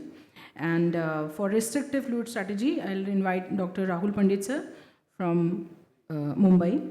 And for his balanced view, I will request Dr. Samir Jog sir to please come on the stage and be seated from Pune, please. And when the patient's life hangs in the balance, it's hemodynamics that speaks first. And now we'll learn how to listen. Dr. Khusro Bhajan sir, please, over to you. Usually in the ICU, we have everything done right, but getting your fluids right and getting your antibiotics right is always a challenge. And I'm glad we are given this role, and I've been told to talk about liberal, so I would call this the liberal is liberating and it is better, and I'm going to prove that in the next 10 minutes or so. I'm sure my dear friend Rahul is going to argue against it. Let me start with two patients that are 60 kgs in urosepsis and in shock. Standard of care has been given. Patient A, in the first, we are talking about the rose areas, was given only 200 ml of fluids, conservative. Vasopressors were started very early as per lots of literature to maintain the mean blood pressure. And then on day 2 to 4 begins to have an AKI, probably because of less fluids. 500 ml now was given to the patient with good monitoring, POCUS, etc. Developed on day 5 to 9, developed hyperkalemia and life-threatening arrhythmias and finally died. The other patient was patient B. 1800 ml was given to this patient, probably with the Surviving Sepsis campaign guidelines. Low dose vasopressin was started soon. Less maintenance fluids were given by dynamic monitoring on day 3 to day 5. And then looking at the Vexus on day 7, which was +2, little diuretics was given, but the patient finally got discharged on day 10. So looking at these two patients, let's understand what I'm trying to get at in this next 8 minutes or so. I feel all the investigators have been a confused lot. They have not really defined what is liberal and what is conservative. It is very arbitrary as per different studies. 30 ml versus 10 ml, 20 ml versus 4 ml. What is a fluid bolus? What is a fluid challenge? It's all very, very vague.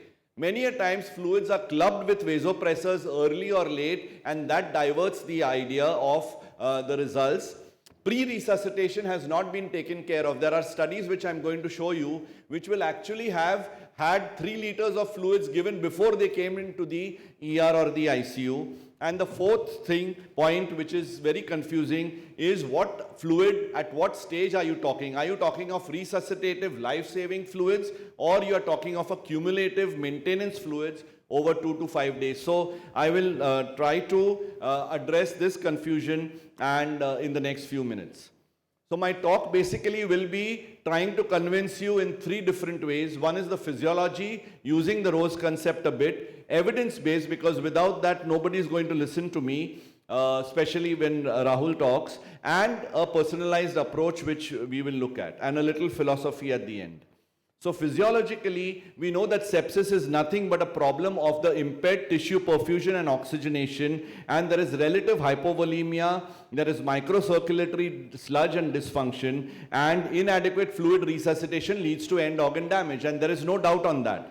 So we have a very time-sensitive window in which we need to give a lot of fluids initially, trying to prevent this kind of a microcirculatory problem and give them fluids initially. If you look at the fluids at different stages of Rose, they have now labeled terms as in the Rose phenomena or the resuscitation phenomena, which occurs in minutes. They have used the term early adequate fluid management. They have also used the term later as known as late conservative fluid management, and so on and so forth. So depending upon the phase that you are, there is no doubt in my mind that you have to be liberal in the resuscitative phase. What you do later probably comes later, and you are trying to prevent the first insult or the first hit and that is the initial insult of hypoperfusion. And if you don't treat that, you are doing harm to the patient, irrespective of whatever your cumulative balance on day 7 would be. Therefore, I would initially give a liberal bolus and then use all my dynamic measures like passive leg raising, etc., echoes to guide my fluids later. And this approach really works on the physiology. And here I would again try to say that liberal is not just liberal, but it is early and it is adequate. And keeping them alive in the resuscitative phase would give me or Rahul a chance to come after me to try and save this patient if I have given him 3 to 5 days of life. If I have not resuscitated them initially, then probably they will not be alive for Rahul to treat later and decide on Lasix or etc. in the 3rd and 4th phase. When we talk about fluids, this is quite an eye-opener. This was a study done by Van in 15,000 patients, and only 6% of the fluid that an ICU uses is for resuscitative purposes. And on that 6%, we are having this tribate. Also, we need to understand when we talk about physiology on the glycocalyx concept. And here the glycocalyx, which is the main thing which gets disrupted in sepsis, can cause a lot of fluid shift from the intravascular to the interstitium. And here to try and maintain the glycocalyx, you need a balance between not too less fluids and not too high fluids, yes, but we also could use albumin as a fluid to try and prevent that. It's not again by literature, but we definitely have albumin being used there. Sometimes low dose steroids, vasopressors also they have said that they can affect the glycocalyx, and vasopressin rather than norepinephrine for this reason itself may be useful. We always talk about antibiotic stewardship, but we also know that fluid is a drug. So if fluid is a drug, and just when we use antibiotics as per the PKPD in a loading dose, why not give fluids liberally, which I would completely want to do because it is a drug. And my take for fluid stewardship would be these 3 main things: load liberally, maintain adequately, and then de-escalate wisely whenever needed. Now let me give you evidence which is there in the literature. We talk about the classic study and restriction of intravenous fluids in ICU in septic shock in NEGM 2020. What did it show? It did not show any 90-day mortality benefit whether you were restricted or you were not in the fluid boluses in both the arms. And the difference between this, the large volumes of fluid were given outside the trial, as I told you. Almost 3 liters were given. So doesn't it corrupt the entire results? Somebody who's already received 3 liters and come in is not accounted for. And then we do a study of the classic study where we talk about cumulative balance on day 5, which has again no mortality benefit. So I don't think that every time we say less is more is correct. The Clover study, which came a year later, again used a restrictive fluid strategy but with early vasopressor use, and it again did not show any mortality difference at 90 days against a liberal fluid strategy which I would use. And the limitations here were that they did not have any dynamic measurements. They left it to the intensivist to decide, and the fluid regimens did not account for the weight of the patient. They gave the same amount of fluids for a 50 kg or a 100 kg like me, and again this, whatever be the limitations, it has not shown any benefit. Also they had 3,300, which is a fair number of patients, but almost equal number or 60% of the patients were not included in the study for various reasons unexplained by them. There are some more studies beyond these, and that is another study in 2023 in the Pharmacopoeia where they compared resuscitative or restrictive resuscitation in sepsis, and again it showed absolutely no benefit on the mortality or anything else, except that in a small subgroup it may have reduced the number of ventilator days. This is another very good recent study in 2025, where again looking at the early fluid resuscitation in sepsis, and it said, this was really weird, it said restrictive is 20 ml per kg and less, and liberal is 45 ml per kg and less, which we almost never use in humans. And they said that these two extremes are bad, but if you use 30 ml per kg, which by definition is liberal, is the way for decreased mortality. So this was another very nice critical care medicine study. We always worry about patients who are individualized. So patients with chronic renal failure, ARDS, cardiac failure will not tolerate fluids. So that is our concern. Giving 30 ml per kg is probably not right. So this again study, which came out in the critical care journal, did show that there is no difference even if the patients had comorbidities of congestive cardiac failure, renal disease or cirrhosis, and it did not show a difference not only in the mortality but even the vasopressor use, ICU admissions or mechanical ventilation. So let's not go by myth, but actually when the patient with a cardiac problem, a chronic cardiac problem now comes with sepsis, he needs fluids because treat the current problem first. And then this was the study, census study I think, which was alluded to, where they again used early vasopressors. But look at the two arms. I think this is pretty, I am very traditional and I would use 30 ml per kg of crystalloids and monitor the mean arterial pressure. If it is not achieved more than 65, I would then avoid any further fluids and I would use a noradrenaline immediately peripherally or this. Whereas the other group, actually in the noradrenaline group, started noradrenaline. They didn't even give fluids. They started it so early that, okay, patient has come in, peripheral line is put, start noradrenaline. Then they evaluated the patient for fluid responsiveness. That's a little weird. And then they gave 4 ml per kg crystalloid. So I'm not sure whether you are trying to replace fluids and give noradrenaline. Give it the right way after tanking the patient up. So I've just put these three summaries. I'm not going into details, but there was a 2-liter difference in the classic study, and in this it was on day 5 or 6, and the difference in the two groups was only 1 liter. There is a FEAST study, there is an ARDS net which we saw, and none of them showed a mortality difference in management, and the early reverse, we all know, initially showed a very good mortality benefit. So all this evidence in one page, you can see the differences in conservative and liberal. You can see a lot of limitations which we have discussed. So I don't think evidence, there is any dearth in knowing that. I'll take just 1 minute, sorry, yeah. Personalized approach, liberal is better, and we talk about phenotypes, and these are the two studies which have come up where you divide the septic patients into alpha, beta, gamma, delta, and only certain patients need fluids. So it's time for us to actually personalize. And then there is something called as omics, which is transcriptase, but this is something of the future. So my practical 2 slides are, less is not more. We love calling less is more, and every time we ask our students, is less more?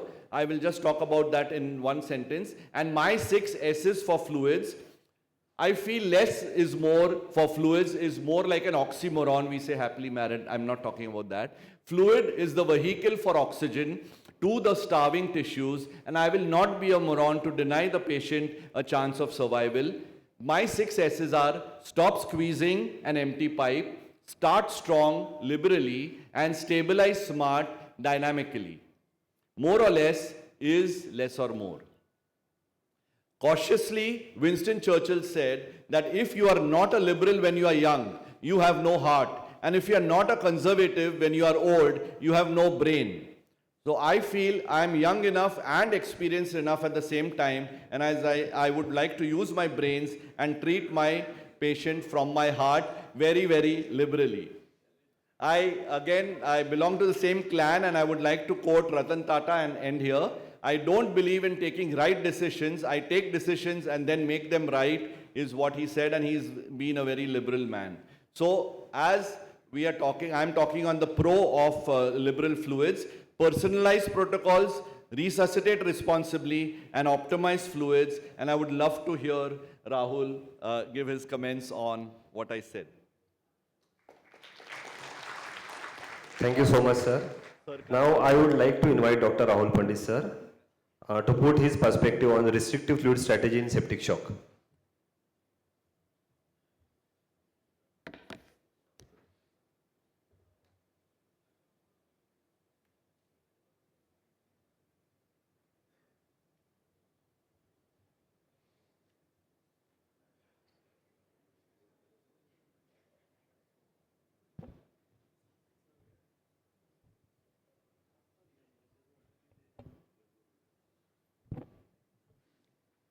Thank you.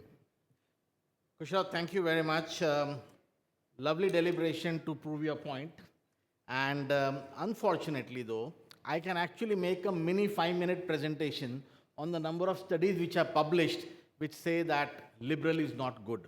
So that's where we start from. I don't have to start with a case. I've just put around 4 or 5 studies there which talk about how liberal has been time and again talked about being one of the main indicators or one of the main contributors for patients who do not survive in ICU in septic shock. We are talking about septic shock. Now, where did this all come from? It came from the surviving sepsis guidelines, which came out, we were just talking about it this morning, which came out after the Emmanuel Rivers' first early goal-directed therapy, where he talked about fluids, and then this number started to build up.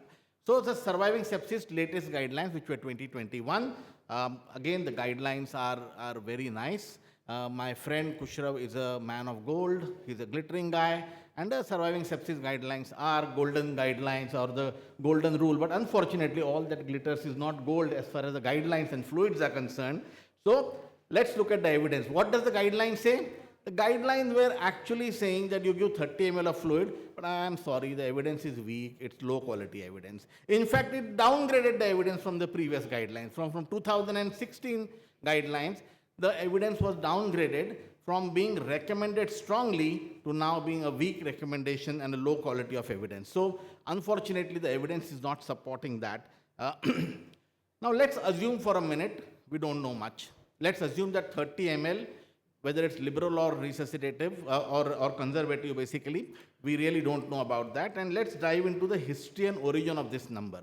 So I went back to the 4 major trials of fluids which came out for specifically for septic shock.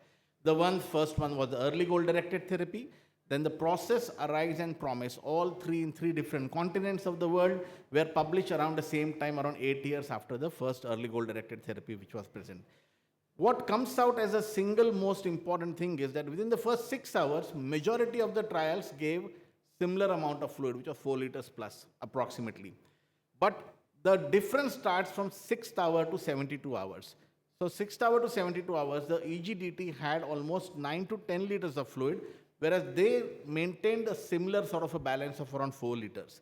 And of course, I'm not going into more details because that's not the purpose of this talk. The purpose of this talk to actually say that the mortality in early goal-directed therapy started with a mortality of around 40%, showed a difference of around 5 to 6% absolute reduction in mortality. And then you could see the other trials, already the mortality was very, very low. The predicted mortality and the observed mortality was unfortunately not consistent with the early goal-directed therapy. Now, if you deep dive into one trial, which is the ARISE trial, as Kushrav also mentioned, that if you were to recruit a patient now, you would be surprised that almost 30% or 20% of them have received more than 20 ml per kilo of fluid already even before they have been actually randomized. So the practice has changed, the pendulum has changed really. People were giving too much of fluid and that is the problem. We need to understand that why is so much of fluid being given, and that's why the conservative talk started to come across. He mentioned about the FEAST trial. This is a mortality after fluid bolus in African children. Of course, not the population which we represent in India. These were pediatric patients. They were, majority of them were having tropical illnesses like malaria. Hemoglobin was low. There was a lot of problems. But look at the big dotted line here, the one which I'm showing out here, and you look at the dotted line here. If no bolus was given, they did better than any bolus. So the other 2 arms received either albumin or saline. So if you did not give a bolus, they were better. You look at the meta-analysis, those who survive in the ICU are the ones who receive less fluids. Those who are given liberal fluids, unfortunately, land up into a problem of either non-survivors or they have intra-abdominal hypertension, and they are all looking at fluid balances of around 6 liters plus versus around 2 liters, 2.5 liters out here.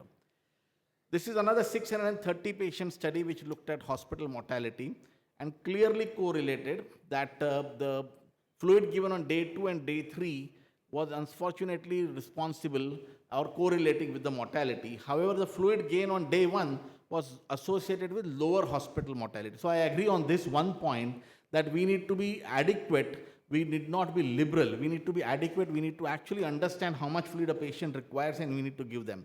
Again, study after study can talk about that. The 2x2 factorial acute lung injury trial, again, that showed that if you were giving liberal fluids, the patients were getting separated out from the ventilator earlier and they were actually having a better outcome. So looks like we need to give fluids, but it can't be liberal. It probably is a bit conservative in the starting, and then of course, as we go across, we become more and more conservative. 2 or 3 more slides just to talk about let's come back to the Indian evidence. This is a study done by a couple of people from Gulbarga and published reasonable trial around 250 odd patients, 120 in each arm, and they showed that the length of stay, mortality, duration of ventilation, everything was actually better in the liberal fluid strategy which they were using. This study published just last year in, last year in shock. This is a restrictive fluid strategy in patients with septic shock again, having lower mortality, lower organ dysfunction, and this is what they found, 24% versus 52%. Median ICU stay was around 2 days or 2.5 days less.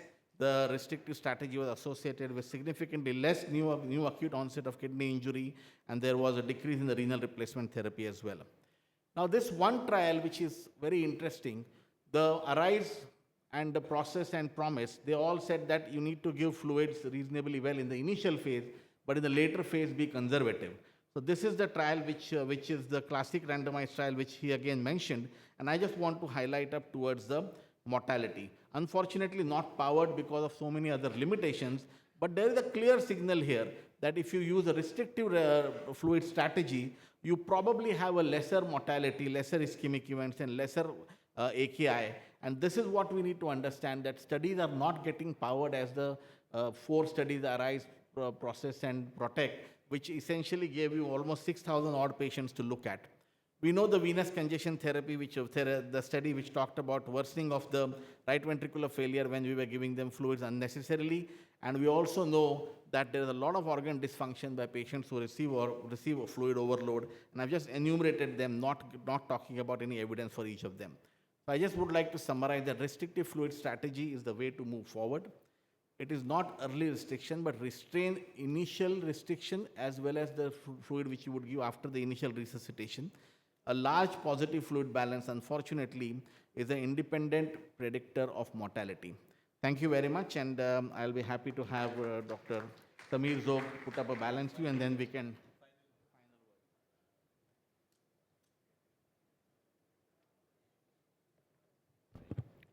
Hello. That's not me. Can I have my slides?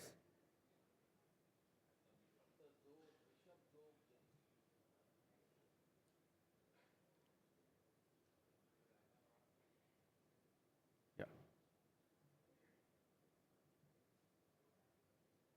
Thank you very much.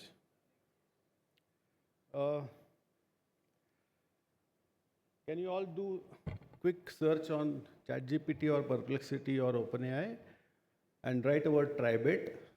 No, tribate is not a standard English word. It appears to be a misspelling of the common English word called tribute. So I'm going to pay tribute to my Bombay boys.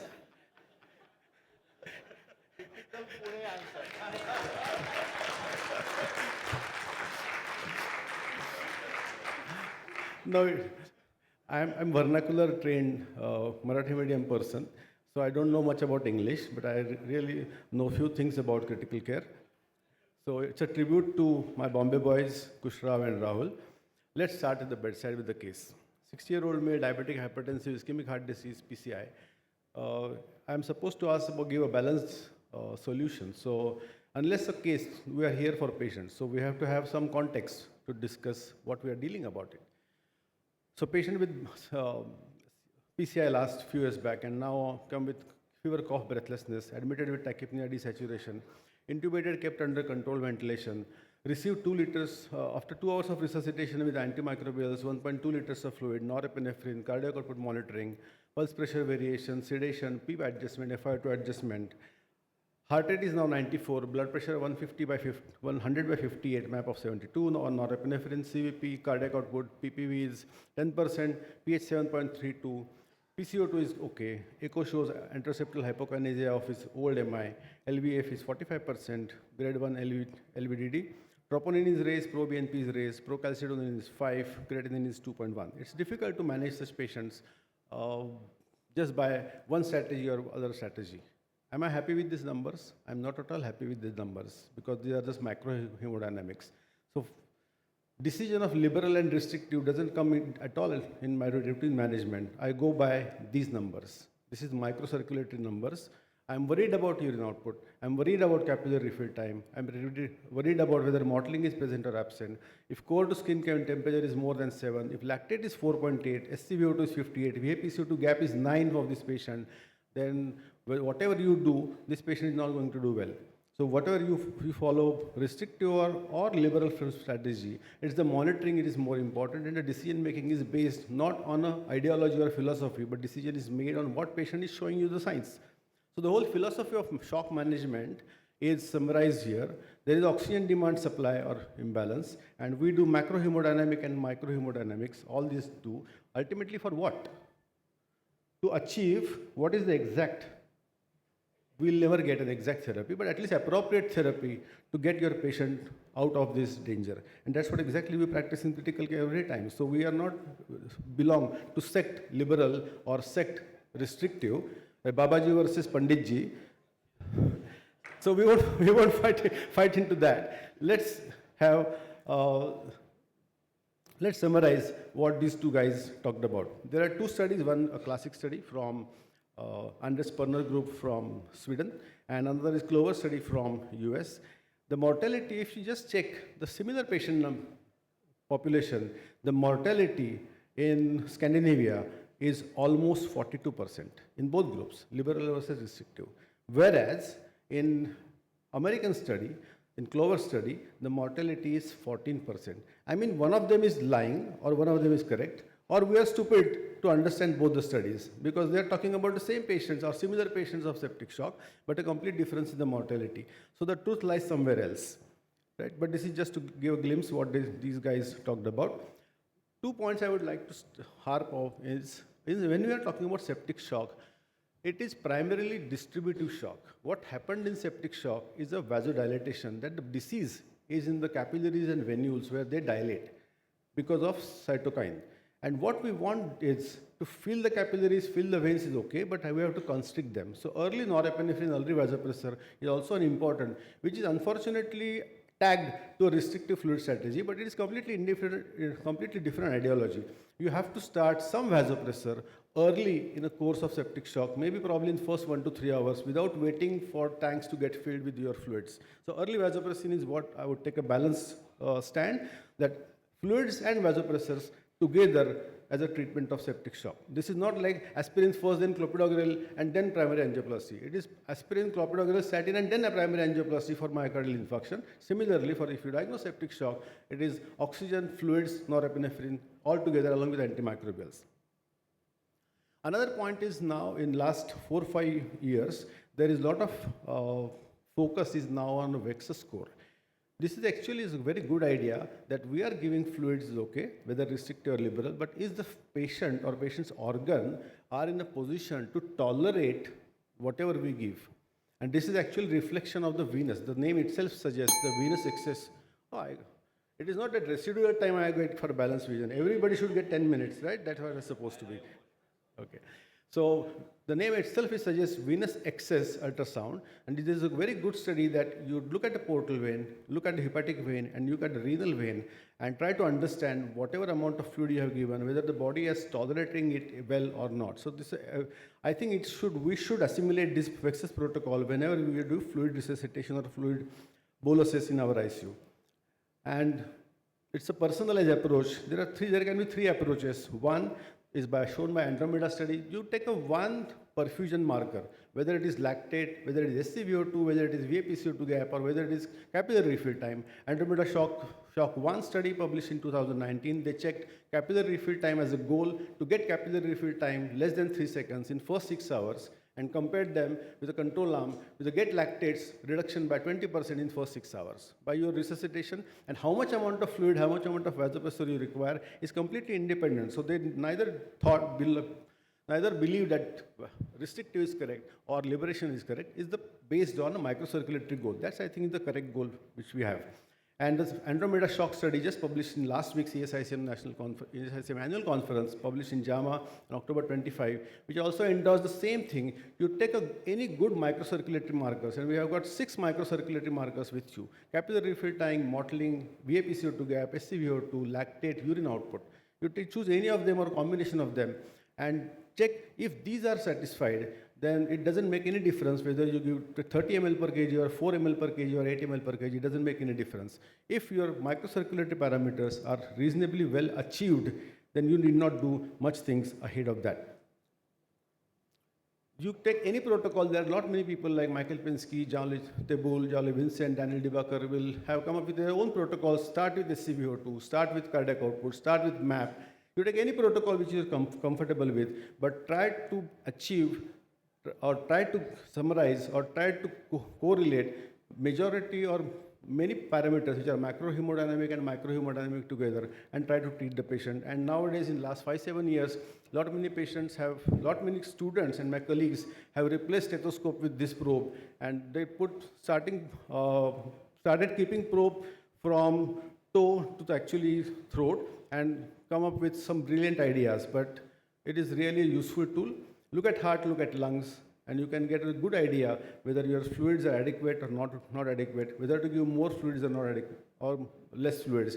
So I would again go back to my personalized resuscitation, which is the key, which I would still believe and practice the same thing. Macrohemodynamic parameters, microhemodynamic parameters, what you get feedback from ultrasound and sonography, and then take a decision about giving fluids or not. Don't try to make the numbers or don't try to categorize 10 ml per kg of fluid, 15 ml per kg of fluid, or 30 ml per kg of fluid.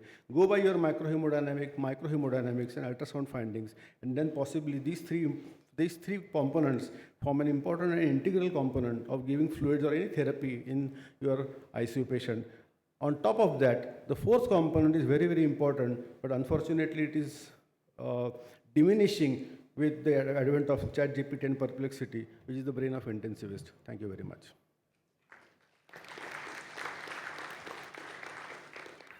Thank you, debating doctors. So the lesson learned is being fluid about the fluids and being adaptive, assessing and readjusting. Thank you very much. So I would like to invite Dr. Sohal Parate and Dr. Harish Chaudhary as MOC for the next session, panel discussion on toxicology. Thank you so much.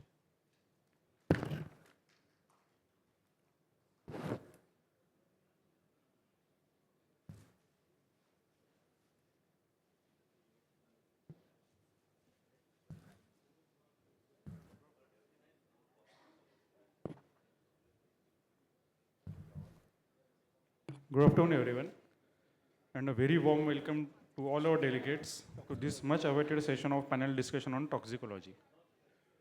To steer this session, we have with us esteemed moderator, Dr. Pradeep Rangappa sir, and joining on the panel are our distinguished experts. With that, I would like to invite our panelists. Dr. Anand Nikalje, Director, MCRI ICU, Dr. Bharat Jigyasi, Dr. Ravindra Ghavat, and Dr. Monalisa Mishra. Char.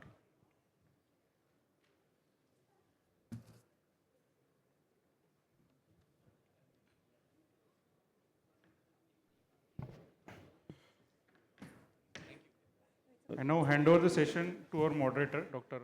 Pradeep Rangappa sir. I think we need to get the time, no? It's 40 minutes, it's only 15 minutes there. We may not be able to do panel in 15 minutes.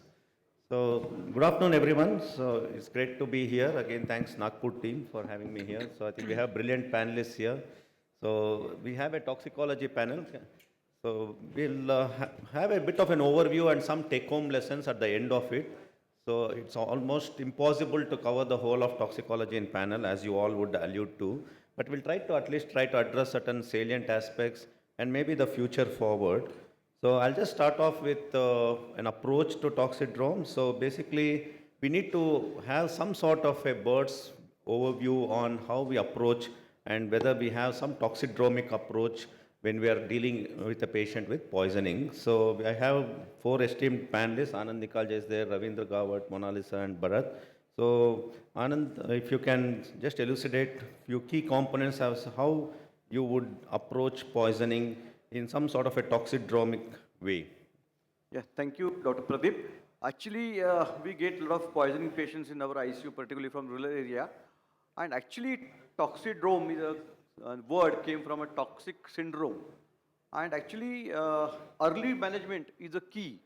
And this is a set of actually signs and symptoms where typical symptoms and signs can diagnose some of the poisons or drugs by which we can start treatment before actually we come to know by investigation that which toxic or poison patient has consumed. So this is a toxidrome. So there are very typical toxidromes like anticholinergic, like cholinergic, sympathomimetrics, opioids, serotonin toxidromes.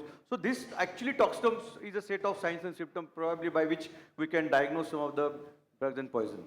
Yeah, just for the audience, so when we say toxidrome approach, we need to obviously categorize it based on mechanism of action. So you can look into these categories, and symptomologies will be based on the mechanism of action of many of these particular drugs. I think the ones we tend to commonly see is cholinergic sort of compounds like OP compounds, and of course we see opioids. Now in this new age, we have a lot of psychotropic drugs. So we tend to see more of these in the urban cities like sympathomimetic sort of an agents. And of course, these are also not uncommon. And most of these have a CNS sort of a manifestations. And typical manifestations are more of CNS based out of any of these toxidromes. Just for the audience, you can remember this Otis Campbell as some of the drug toxidromes which causes seizures. So you can just, Otis is a mnemonic for you to remember. O stands for opioids, T for theophylline, I for insulin, salicylate. So it's just for all of you just to recall as to categorization, you can use this mnemonic for Otis Campbell. So this is some of the things we can look at. So that's about the general mechanism of action and the sort of classifications we can allude to. But there are different ways we can look at poisonings. In this day and age, when I talk about certain subtle manifestations of toxins which can lead to arrhythmias, we see very often a lot of drugs that we use in ICU have some bearing on ECGs. And this can lead to arrhythmias. It can be tachyarrhythmias, it can be bradyarrhythmias, and there is a well-defined approach to the ECG symptomology and trying to identify the toxin associated with it. So to my good friend Dr. Bharat Jigyasi, so what is your oversight on this particular approach to poisoning? And is there some algorithmic approach to ECG understanding of toxidromes, Bharat? Well, just show the Yes, amazing question. I mean, basically, when we talk of the ECG, of course, we have to read the ECG as we always do, heart rate, rhythm, QT interval, and QRS intervals. So this is what we have to look into. And when we talk of the toxidrome approach, it's not only the particular one ECG finding, we have to look at the other symptoms as well. Supposedly, if I talk of the ECG, what has been displayed over here is a bradycardia. And along with the bradycardia, I can see there's a horizontal nystagmus, which is very typical. So when you find horizontal nystagmus along with the bradycardia and the ECG, is what he's written over, there's a lithium toxicity. And the only drug which causes the vertical nystagmus is phencyclidecitin. So if you see the bradycardia along with this, then this is a drug which causes. Of course, we see the bradycardia in the cholinergic drugs as well, like OPC is the commonest one. So if I come across a patient where there's anticholinergic symptoms like OPC poisoning, we have the bradycardia followed by the meiosis, bronchoria, then of course it takes me towards the diagnosis of OPC, and of course the patient is agitated. Then in contrast to the opioids, we'll have the bradycardia with the respiratory depressant and as well as the decrease in the conscious levels as well.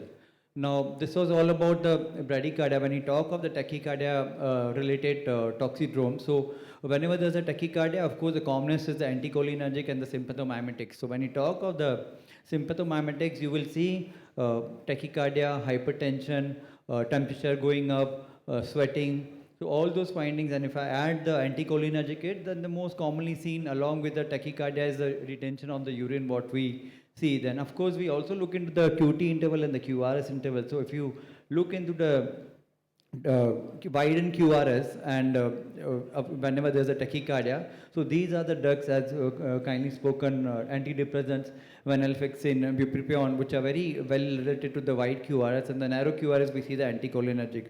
We also look into the QT interval, which is a very good finding if there, and also we look into the R and AVR. So those are the things which points towards, especially the patient is on the sodium channel blockers.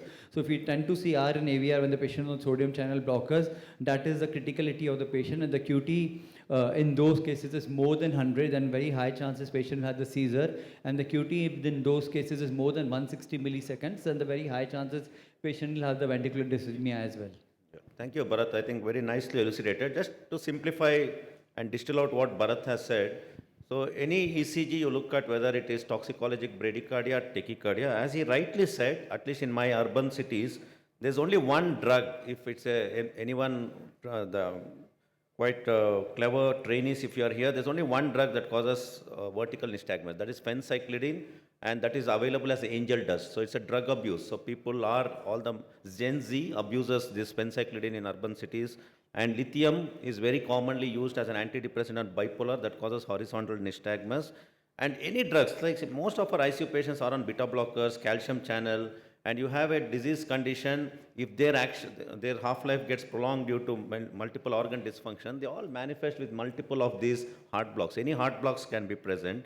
And many of the new age patients are on psychotropic drugs, and all these have a propensity to cause tachycardia. So in ICU, have a sort of an oversight on the drugs that patient, and many of our urban patients are on psychiatric drugs, and they all have propensity to cause these tachycardias, and commonest were our antidepressants, antipsychotics, and antiarrhythmics also, like quinidine, procainamide, and fenconide, and all these agents. So these are some of the drugs which are quite common to cause. There's a simple algorithmic approach, which Bharat has already said. Always look for ectopy. If your ICU patient has ectopy, so always look for QTC. I think the first sign in ECG is to look for QTC. If it is normal, you don't have to worry. But if it is prolonged, then there is a risk of them having acute cardiovascular event up to 26%. And if QTC is more than 500, they are at a high risk of developing acute cardiovascular event.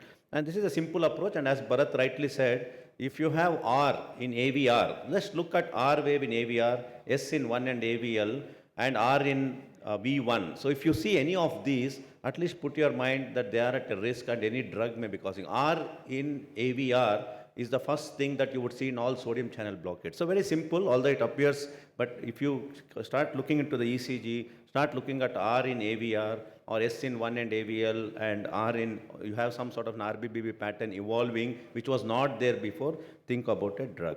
So that's a nice ECG approach to the toxicity, which is good for all the intensive care people, because most of our patients would have had a ECG done for our patients, and it is good to go through it. So now we are talking about new age poisonings.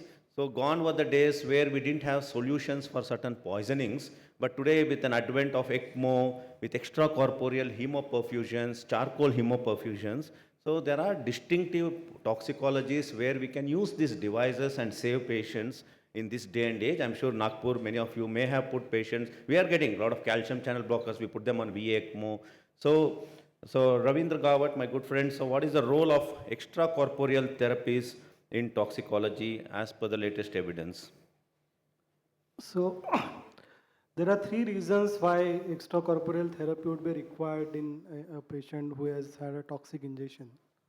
One is if you want to remove the toxin, and the toxin has caused symptomatic allergy or a life-threatening complication, or any drug which has sort of caused hyperkalemia or rhabdomyolysis. That would be one reason. The second reason is if the patient has gone into shock and you want cytokine release and shock. or complications of that, like metabolic acidosis, severe metabolic acidosis. The second is if the drug is absorbable by some, extracorporeal thallic like hemoperfusion, the newer, the cytosol and so on. And plasmapheresis for some drugs, where like paracetamol poisoning or yellow phosphorus poisoning especially, not paracetamol, where you could want to remove the immunological mechanism. Sometimes maybe CRRT would be required for these patients to remove the drug and treat the complications. ECMO, especially in beta blocker poisoning or calcium channel blocker poisoning, as a support till the toxin gets out of the body. So probably in that cases, that there would be a role for ECMO. Thanks, Ravinder. I think that's a nice summary of the role of extracorporeal devices. So for all the audience here, there are solutions for quite a few poisoning now in this day and age. Like there are a lot of hemoperfusion techniques. As he rightly said, you have plasma exchange, which we do for liver failure, acute on chronic liver failure. So we do PLEX now. That's become a standard of care. And we do get yellow phosphorus. We had one yellow phosphorus patient in a teacher who went on to have PLEX, didn't get better, went on to have liver transplant, got better and went home. And we had another patient with yellow phosphorus who responded to the plasma exchange. So plasma exchange has a distinctive role, and there are a lot of immunotherapy patients now and cytokine release syndrome. So there are a lot of extracorporeal devices which are coming up to remove certain cytokines and storm. So there is a distinctive role in these. And what has really revolutionized as a life-saving now is in antihypertensive overdose, like beta blocker or calcium channel. Before, we used to max out on insulin therapy, glucagon therapy, lipid therapy, which we'll talk about soon. Even then, if they don't respond, we didn't have options, maybe around 15 years back. But now, with ECMO, all these patients are getting saved. So this is, and we have done ECMOs for 2 calcium channel blockers. One died, one survived. Despite ECMO, 1 calcium channel blocker died because of various other reasons.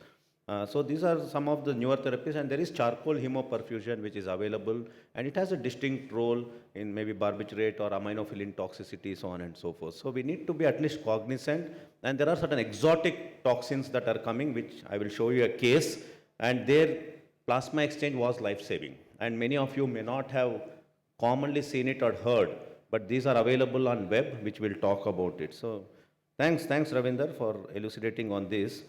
So I think we'll move from ECG approach, toxidrome approach, and then we'll move from extracorporeal to this particular poison, which is for me more of a social issue now, and we'll talk about it. So we all know, I'm sure most of you sitting here may have dealt with this. So this is a deadly poison. One sip can kill, basically. It's as bad as this, and we don't have any solutions at this point of time. So to Mona Lisa, a good friend, so what are these? All these have been tried.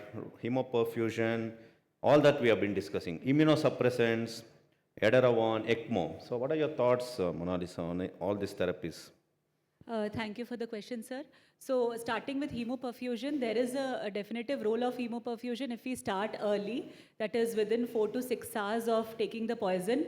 There can be, it can help removal of the reduction of the plasma paraquat levels and reduce systemic toxicity and the inflammation.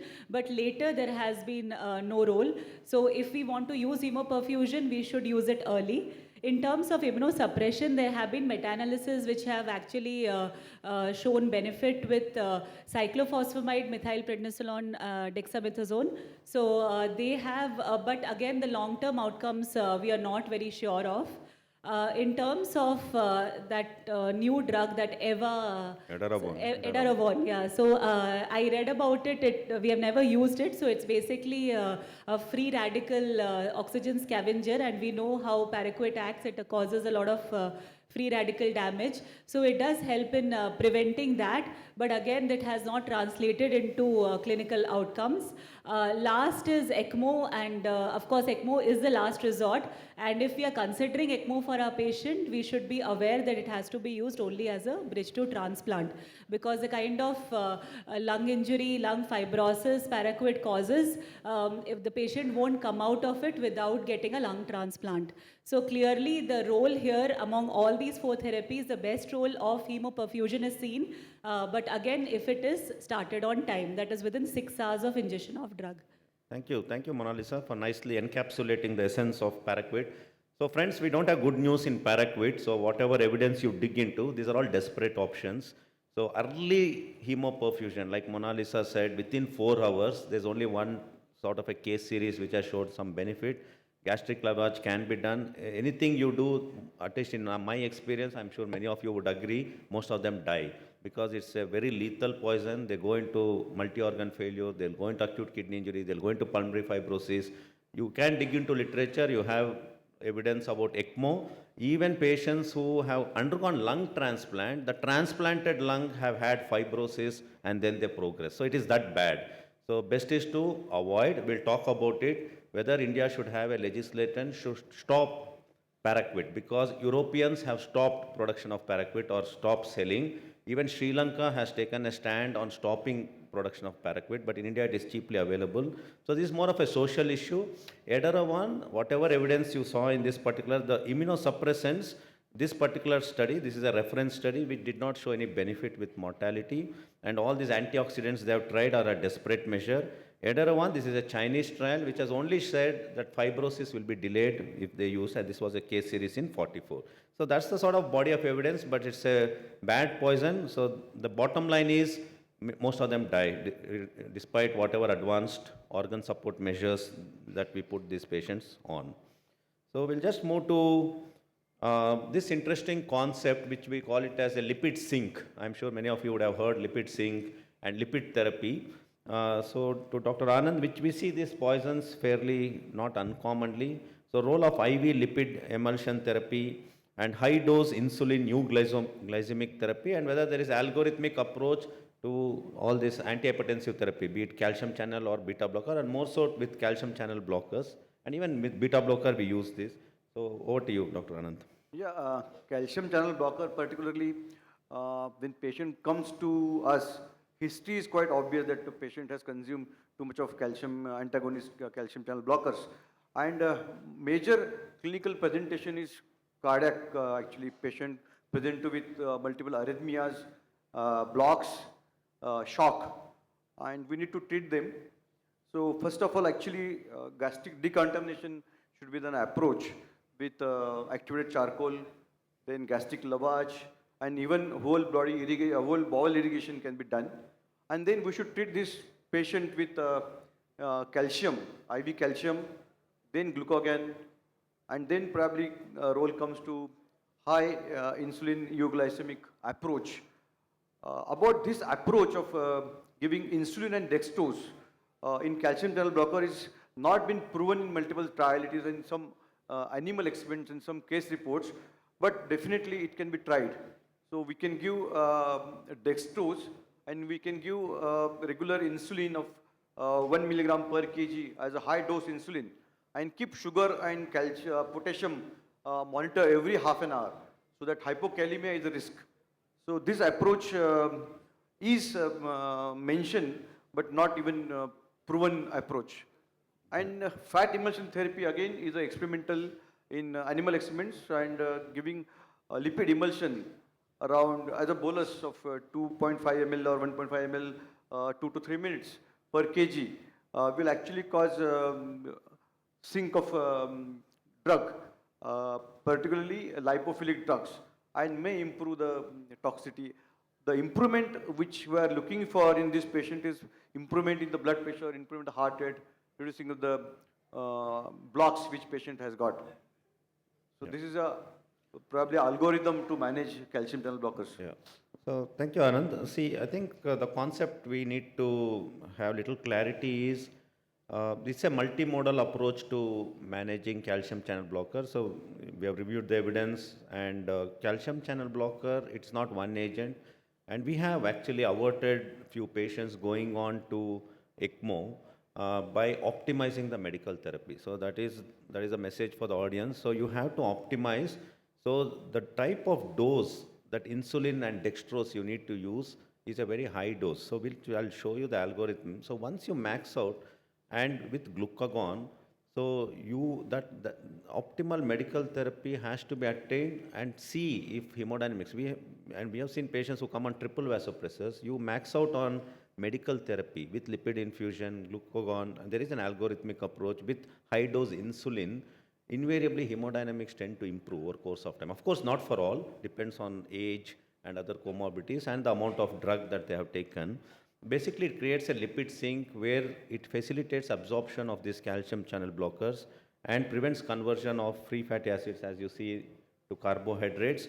So, which myocardium needs these free fatty acids to improve the myocardial contractility. So, that is the science of creating a lipid sink, so that you create more fat pool, so that myocardial contractility is optimized. And so, the algorithmic approach, which you can take a note because you can save life by following this algorithm. This is all evidence based, it's not me telling. So follow this. So you have to obviously give calcium chloride at the dose that I have mentioned. And of course, they will all need high doses of vasopressors. And you have to give glucagon at the dose that I have put in there.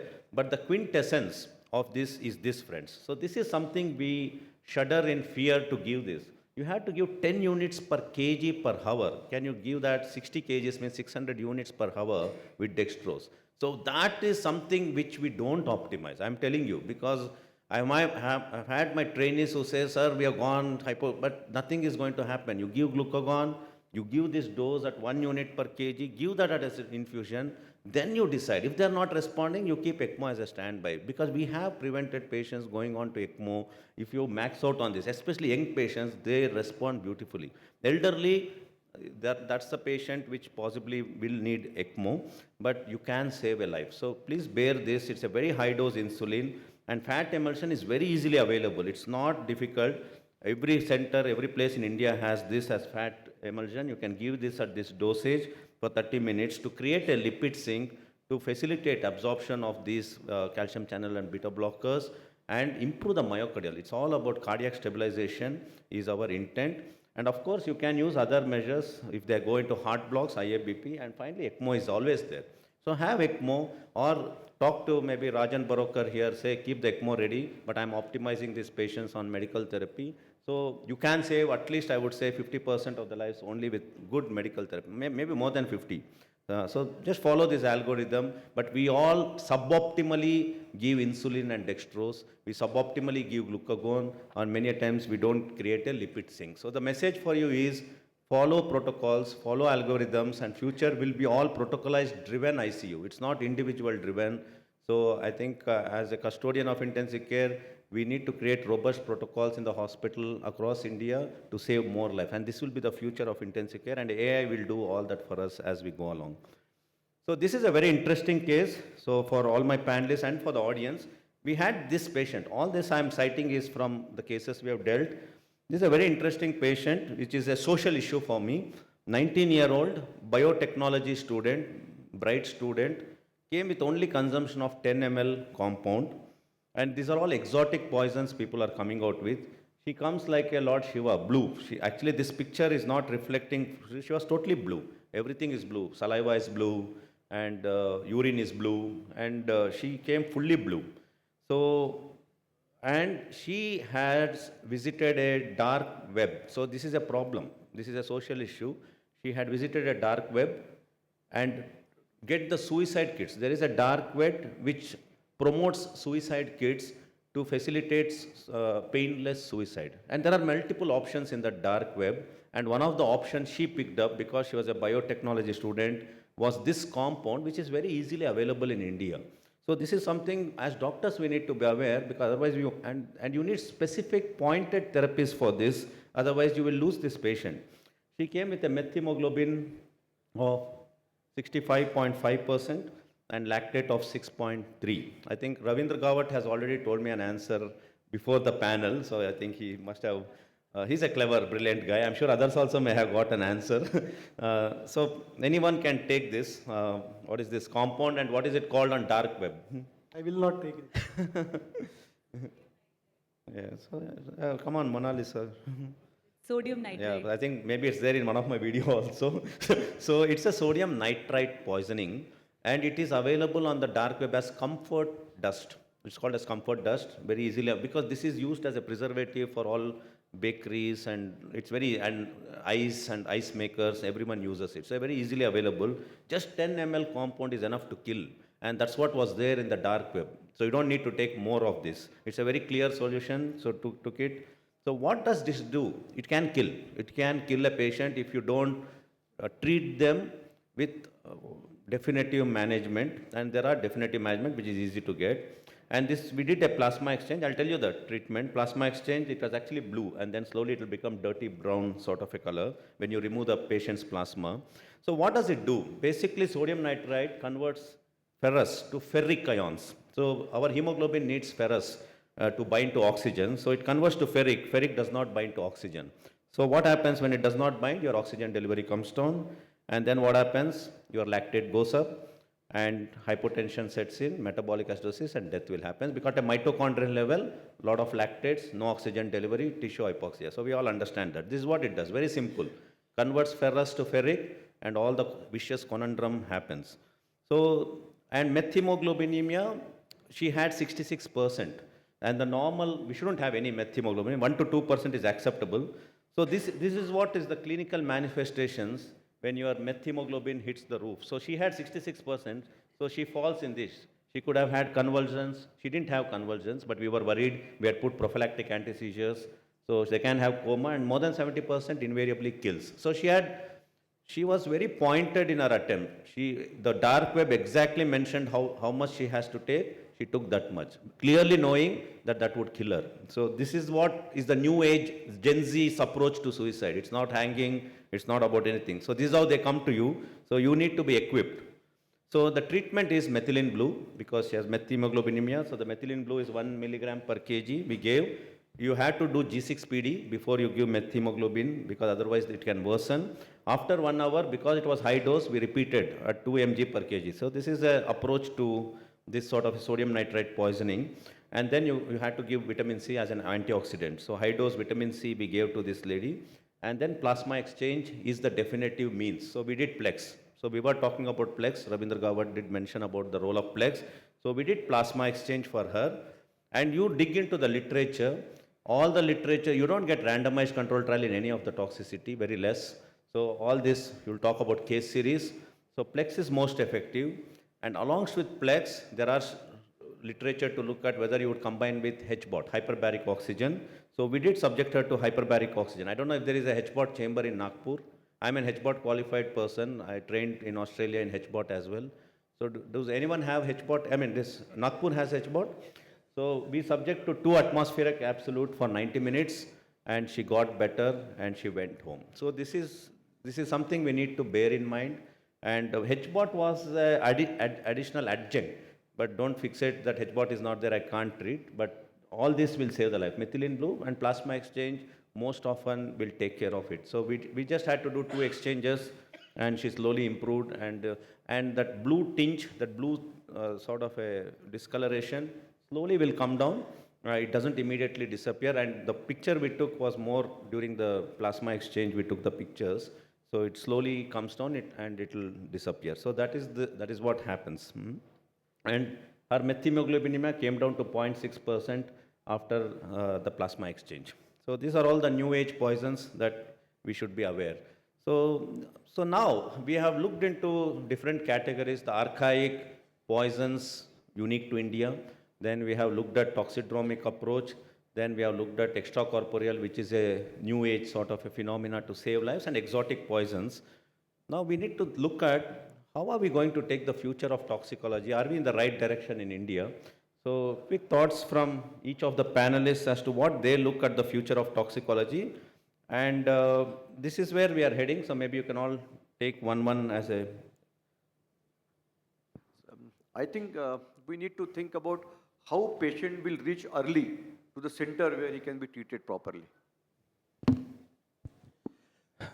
Maybe ambulances or qualified people can reach to the peripheral areas, because first initial hours are very, very important.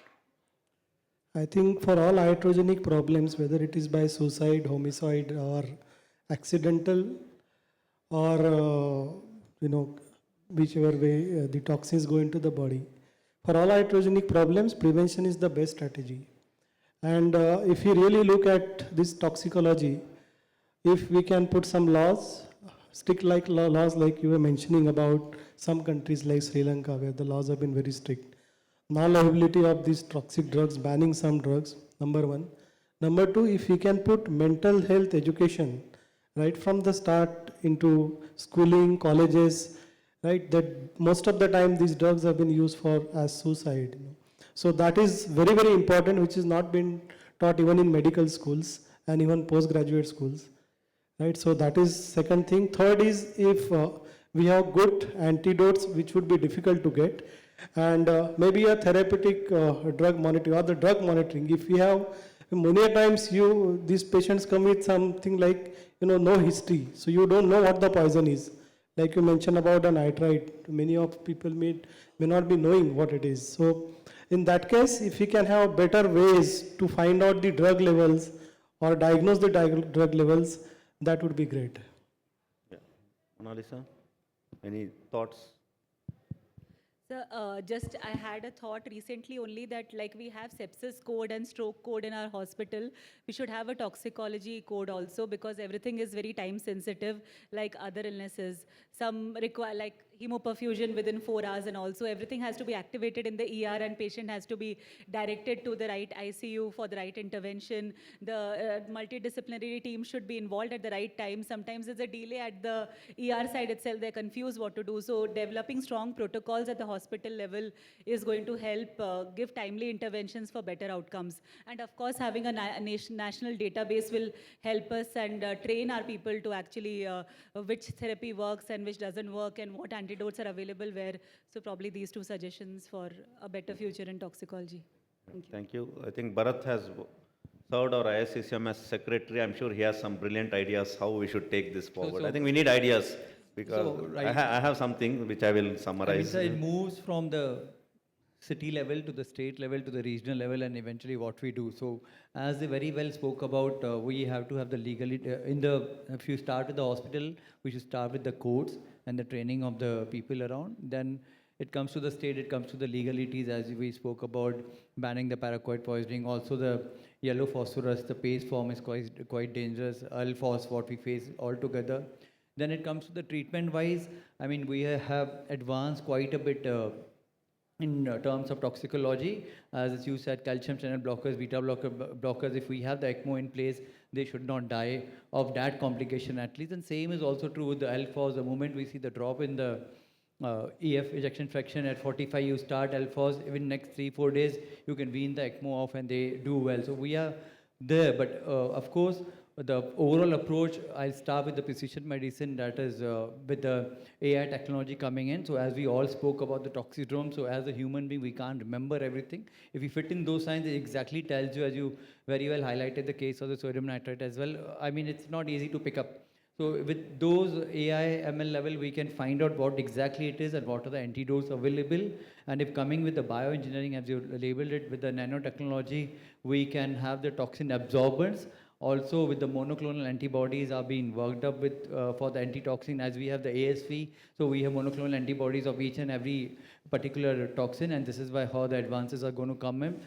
We do practice in a very generic way, like the charcoal absorption we spoke about, but it has to be the specific way out of this. Yeah, thanks Bharat. See, I think today I was very carefully listening to a lot of lectures since morning, including mine. Any topic I take today, I think all of us agree, any new sort of a topic that you embark upon, so take ARDS and just put in the Google or into your AI, ChatGPT or Perplexity or any of those things. So future of ARDS in 5 years, future of sepsis in 5 years, future of toxicology. Constantly one thing that keeps resonating is AI is going to determine as to how we will look into all this phenotyping, because we understand, we have very clearly understood each individual is different, each individual responds to the whatever disease or a poison in a very different way based on whatever age, it could be sex, it could be comorbidities, and it is integrating all these variables and making a trajectory, prognostic trajectory, therapeutic trajectory is going to be navigated and calibrated by AI. So I think all our talks henceforth should have, there are models, there are modeling, sepsis, there are at least 10 AI algorithms are in place. Today I spoke about COPD ventilation. In fact, I have to confess, I should have put in AI algorithms already placed in ventilators. There are ARDS algorithms. So there are nutrition. Tomorrow I have a talk on nutrition. There are AI algorithms and you have AI journals.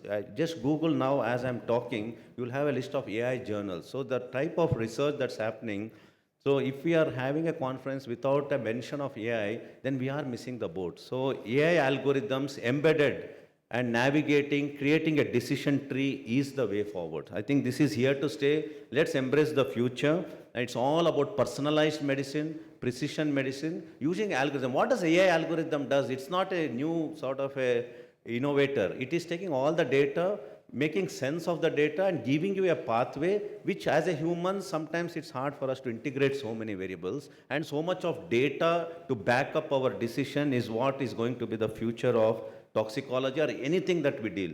So I think henceforth, we all have to say that as we move along, we need to talk about AI sort of a models that are already prevailing in each of our talks would be my submission. And there are only three things, friends, that's going to influence the future of intensive care. I'm telling you, read any article, these are the only three things. AI, telemedicine, because integrated networks. So today you have a toxicity like sodium nitrate, what will you do? You'll only Google. There is a poison number. Most of the time you call, it's in AIMS. I don't know, no one receives that phone. Nobody picks up the phone. No one receives the phone. Yes, absolutely right. So telemedicine, you are going to connect to whoever is an expert, and telemedicine, you can connect to remote countries. It is happening as I'm talking to you now. So, you know, this Ayushman Digital Health Mission is already integrating. They're working with IIT Mumbai, integrating these algorithms. So AI is here to stay.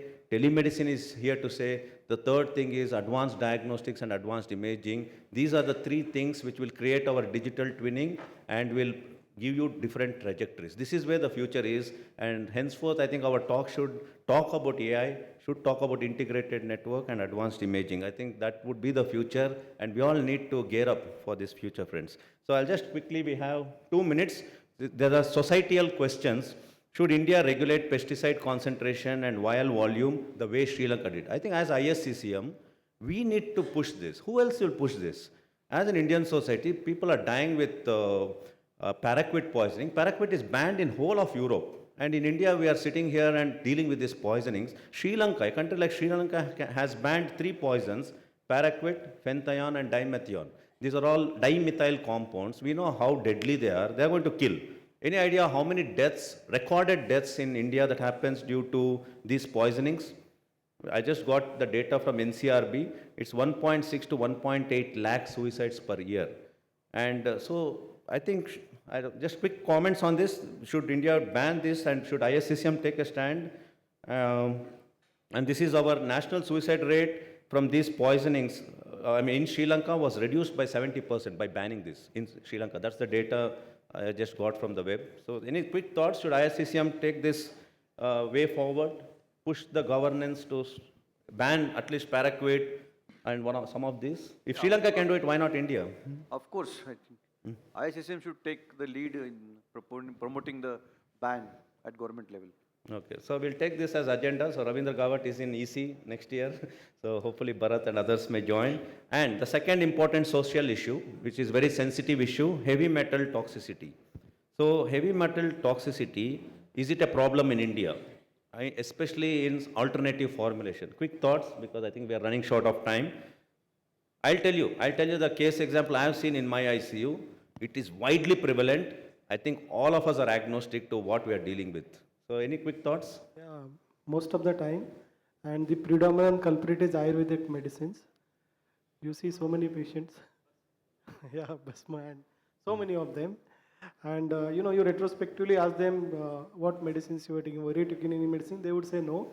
And then simply they will tell, okay, I was on some herbal medicine. I was taking these tablets prescribed or was shown on the TV by somebody, some Baba. So here something needs to be done, I think. Okay, I'll just give you, since we're running short of time, anything else? Not only Ayurvedic, but also cosmetics. Our lip balm contains a lot of cadmium, which can cause a lot of lung toxicity. which we recently read a report also. These baby products contain a lot of heavy metals. I mean, that's really dangerous. Maggi was found to be also contaminated with all sorts of things. So we have to definitely have regulations. Yeah. So just for the audience, there are three important metals which are creating havoc in our country: lead, arsenic, and mercury. And all these we are consuming nicely. Mercury is present in all cosmetic creams. Lead is a problem. In Karnataka, I don't know whether in Nagpur, have you heard of an agent called Amrut Noni? It keeps getting aired in Amrut Noni is from a fruit called Noni fruit. I don't know if you all have heard. It's very common in Karnataka. We have had a patient who was pronounced dead, brain dead, and we did lead levels, it came very high. We see this very often. People consume this Amrit Noni. None of you are aware of this fruit called Noni? So it's a very foul smelling fruit. They make different concoctions for orthopedics, for various others. And anyone who is consuming that, we have seen at least who are regularly consuming, we see very high lead levels. We had one patient who was pronounced brain dead. We had sent mercury levels based on the history that she was taking this. It came very high. And there was a PIL filed against this. And apparently I was told they were so much harassed because the lobby is so strong, these particular agencies which use all these. So this is also a huge problem. Unless you have this thought, anyone who is consuming sort of an alternative, all these whatever basmas and all this Ayurvedic, and if they come with neurological manifestations or something not fitting with your application of a clinical acumen, please, the message I can give you is, there is a heavy metal screening that they do in the labs. Please send it, because you will be surprised to find they may have high mercury, high arsenic, and especially lead. Lead is very commonly seen with all these alternative sort of medicines that they use. So I think we don't have much time, just a snake bite. So are we doing good with snake bite or are we doing bad? Just a final comments, then we'll close the session.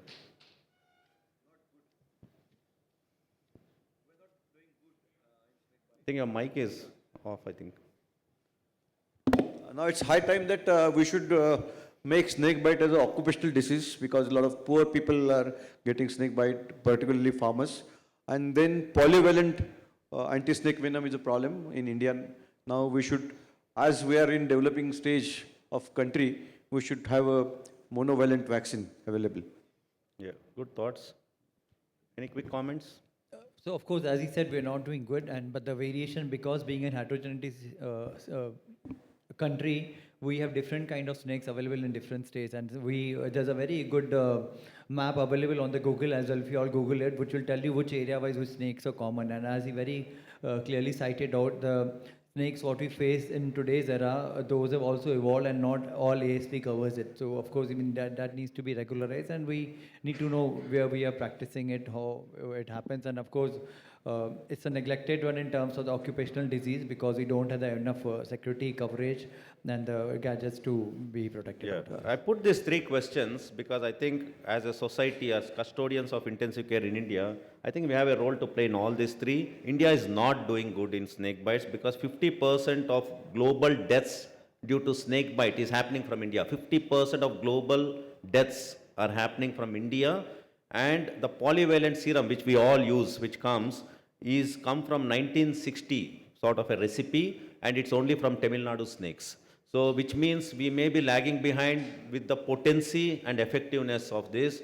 So, I don't know why there is no movement from the governance to try and improvise, come with monovalent, or have some newer anti-snake venom serum, because we can't be sticking to 1960 polyvalent because we don't know whether even it works ASV is not freely available. Yeah, so these are some things. I think all these three things, as a custodians of intensive care, for all the audience, we need to put mind into this, because these are preventable. All three are preventable. And I don't think there is any governance as an oversight to curb any of those. So I think with that we'll close. I think we had a good discussion, some pessimistic notes, but some futuristic thoughts as well. Thank you, one and all. Thanks, esteemed panelists, for making this very fruitful. Thank you. Thank you. Thank you for Any doing this questions for any of the panelists? Quick, maybe 1 minute for panelists. Akshay? To ban Ayurvedic is not very good idea actually. So this is my personal opinion, because if it's Not ban, regulation. regulation, yeah. Not ban. No, we are not here to ban anything. Regulating the components. Yeah, and second thing, whether there is some national helpline Because in remote places in Gujarat, you see paraquat, they are very expert in that. In north, you see some different poison. So there should be some helpline. Suppose you call the bank, there is a solution. Within 2 minutes, she or somebody will give a solution. So whether there is some helpline which will give the solution immediately, because suppose you open a I think Anand did mention helplines are there on website, but no help comes. So suppose you open a literature, they give Can ISSM make an helpline AI based? I think that's a good suggestion. So once Anand comes into EC, we'll get him to do this. No, but Anand will come but you are there for as a president. We'll do it. We'll work on all those. Yeah. Yes. Not all drugs have this toxicity, right? So it's not that you will ban all the Ayurvedic medicines. It's only that whichever are going to cause problems, you will have some regulations. No, the content check and the content regulation. Depends on the content. Yeah. Thank you. Thank you, friends. Thank you, one and all. Thank you to all our panelists and moderator for an enlightening discussion on toxicology. Now I invite Dr. Swapna Khanzode to felicitate Dr. Monalisa Mishra. We will move to our next session. This is the last